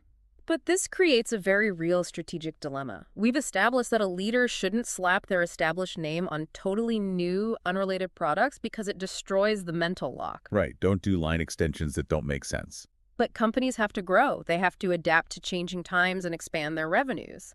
If they can't use their famous name to do it, how do they expand without falling into the trap of overextending their brand? That brings us to one of the most brilliant structural solutions in business history, the multi-brand strategy. It's a game changer. Specifically, the text explores the secret behind Procter & Gamble's massive, enduring success. The solution is simple in theory, but incredibly difficult in practice. Instead of stretching an established, famous name to cover a new competitive move, leaders should launch entirely new brands. A single position strategy, repeated. Our sources call this a single position strategy, just repeated multiple times over. Procter & Gamble is the absolute undisputed master of this architectural approach to branding. When they have a successful product, they leave it completely alone. They allow it to fiercely own its specific position in the mind. Like Ivory. Let's look at Ivory. Ivory is bar soap. It has been a highly successful pure bar soap for a very long time. Now, decades ago, when heavy-duty laundry detergents were finally invented, P&G wanted to dominate that new market. Makes sense. They could have easily taken the cheap, lazy route. They could have slapped their most famous trusted name on the new chemical product and called it Ivory detergent. But they didn't. They spent the money and launched Tide. And then later, when the automatic dishwasher became a household staple and they needed a detergent for that, they didn't launch dishwasher Tide. No, they launched Cascade. Every single leading brand they possess has its own dedicated, uncompromised identity. Crest is toothpaste, Pampers is diapers, Bounty is paper towels, Head & Shoulders is dandruff shampoo. What is fascinating here is understanding why this strategy is terrifying for most corporate boards, but why it is ultimately the only successful path to long-term dominance. It's the cost, right? Launching a brand new name is incredibly expensive. It takes immense amounts of time, capital, and relentless marketing effort to burn a new, meaningless word like Tide into the public consciousness. It's a huge gamble. The temptation for a corporate accountant to just get a free ride by using the existing trusted name of Ivory is overwhelming. Let me bring in a metaphor that I think perfectly illustrates the danger of that accountant's mindset. Think of a brand like a physical house. Okay, a house. Let's say you own a beautiful, classic Victorian home. It has mahogany wood, stained glass windows, perfect proportions. That Victorian home represents your original, highly successful, brand-like Ivory soap. Now your family is growing, times are changing, and you need more space. You need to expand. So you need an addition. The cheap, easy, accountant-approved thing to do is just buy some drywall and cinder blocks and slap an ugly, modern, flat-roofed extension right onto the side of your Victorian house. You save money on a new foundation, sure.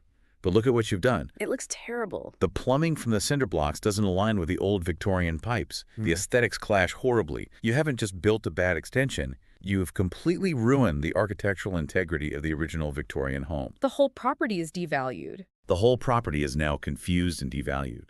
The Procter & Gamble multi-brand method is the equivalent of looking at the Victorian house, realizing you need a modern living space and say, we aren't going to touch the Victorians. We're going to go across town, buy a brand new lot, pour a new foundation, and build a completely new, perfectly designed modern house. It costs vastly more upfront. It costs vastly more upfront, but at the end of the day, you own two incredibly valuable, distinct, uncompromised properties instead of one ruined one.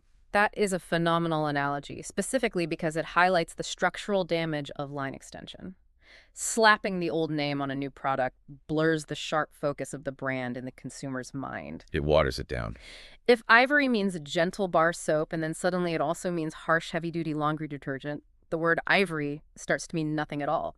It loses its power as a surrogate for the generic product. The ultimate goal of positioning is for the consumer to yell to their spouse in the supermarket aisle, "Grab the ivory," and the spouse knows exactly what they mean. If they have to yell back, "Wait, do you mean the bar soap or the laundry detergent?" the mental position has been critically weakened. So the practical takeaway for any growing business is vital. Resist the temptation to take the easy way out. If you have built a wildly successful brand of organic, fair trade coffee, and you decide you want to capture the exploding energy drink market, you must give that new idea the respect of a dedicated identity. Do not call it your coffee brand energy. Right.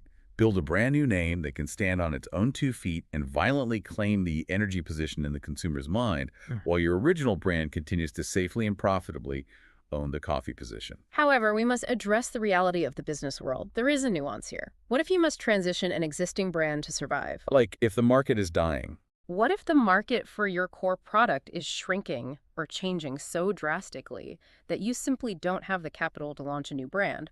Or if you don't bring the old brand along to the new reality, the company dies. Right. What if the Victorian house is slowly sinking into a swamp? That leads us to the final strategic maneuver discussed in our deep dive: broadening the name and application. This is a delicate operation. Our sources point out that if you are forced to transition, you can carefully broaden the name or the product's applications. But, and this is a massive existential, but it must bridge the mental gap smoothly for the consumer. The contrast between success and failure in this specific maneuver is stark, and it usually comes down to executive stubbornness. Let's hear the failure first. Let's look at a catastrophic failure first. The New York Central Railroad was the undisputed leading railroad of its time. Massive infrastructure, immense power. When commercial air travel began to emerge as a viable technology, they outright refused to adapt. They just ignored planes. No. The covering move, the insurance policy you discussed earlier, would have been to open an airline division early on. But management viewed airplanes purely as direct competitors to their trains, rather than stepping back and seeing both trains and planes as forms of transportation. The mental gap was too wide. The mental gap between railroad and airline was too wide for the management's ego to cross, and the company slowly, painfully faded into irrelevance. The quote in the book is unbelievable. "Over my dead body," is what the railroad executives essentially said about the prospect of starting an airline. And it literally killed the company. And the tragedy is, eventually, it was over their dead corporate body. American Airlines and others flew right past them, literally and financially. But then, look at a success story where a company bridged the gap perfectly. The text uses the example of Sales Management magazine. Oh, this is a good one. The field was evolving, and pure sales was becoming deeply integrated with marketing. To survive, the magazine had to adapt. They successfully transitioned their name to Sales and Marketing Management. Small change. They broadened the name just enough to encompass a fast-growing, highly related field without totally abandoning their core identity. The mental gap was perfectly smooth. The reader's brain easily accepts that sales leads naturally to sales and marketing. We also see this in how products broaden their physical applications without changing their name at all. Arm & Hammer baking soda is a prime example. Classic positioning shift. For generations, it was positioned purely as a baking ingredient. But as baking habits changed, they successfully promoted it as a refrigerator deodorizer. Notice what they didn't do. They didn't change the chemical product. No new formula. They didn't rebrand it. Yeah. They didn't force the consumer to forget what baking soda was. They simply gently invited the consumer to use the exact same trusted product in a new, highly practical way. The Florida Citrus Commission pulled off the exact same psychological trick with orange juice. Oh, yeah. For decades, it was strictly a breakfast drink, but they needed to expand the market, so they ran the campaign, "It isn't just for breakfast anymore." Simple but effective. They expanded the umbrella just enough to keep the rain off, but they didn't tear the umbrella down. They didn't try to tell consumers, orange juice is now a sophisticated dinner wine. That would have shattered the mental image. They just said, hey, it's refreshing. Drink it at lunch, too. This raises a vital question for any business facing a shifting or declining market. Before you panic and spend millions reinventing your business entirely, or before you stubbornly ride a famous name into bankruptcy, ask yourself, Can I show my customers a new way or a new time to use the exact same product? It is entirely about expanding the category's relevance without breaking the consumer's fundamental understanding of what the product actually is. Exactly. Before you scrap your entire inventory and pivot to a new industry, see if you can just change the context. If you sell heavy winter coats and global warming means winters are getting significantly shorter, maybe you smoothly broaden the application to extreme outdoor adventure gear rather than strictly snow coats. You bridge the gap smoothly. As we step back from the minutiae and look at the totality of these concepts, the undeniable power of the first mover advantage, the hubris behind the myth of the 800-pound gorilla, the psychological desperation for a pecking order, the structural danger of line extension, and the impenetrable armor of authenticity, a very clear synthesis of market leadership emerges. It really does. It completely reshapes how you view success.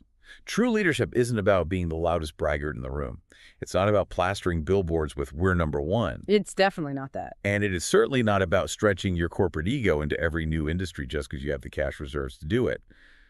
True leadership is about aggressively, almost obsessively, defending the specific, precious piece of mental real estate you secured by getting into the consumer's head first. You defend the latter. You win the long game by covering your bets against the future, championing the growth of your entire category rather than squabbling over scraps with imitators, and having the sheer unglamorous discipline to let your flagship product just be exactly what it is, the real thing. It requires internalizing the reality that your power resides entirely in the mind of your prospect, not within the walls of your corporate headquarters. Well said.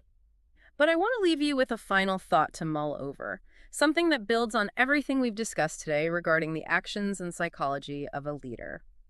We've spent this entire deep dive talking about external competitors, how to fend them off, how to outposition them, how to maintain your dominance in the face of their attacks. The outside threats. But consider this psychological twist.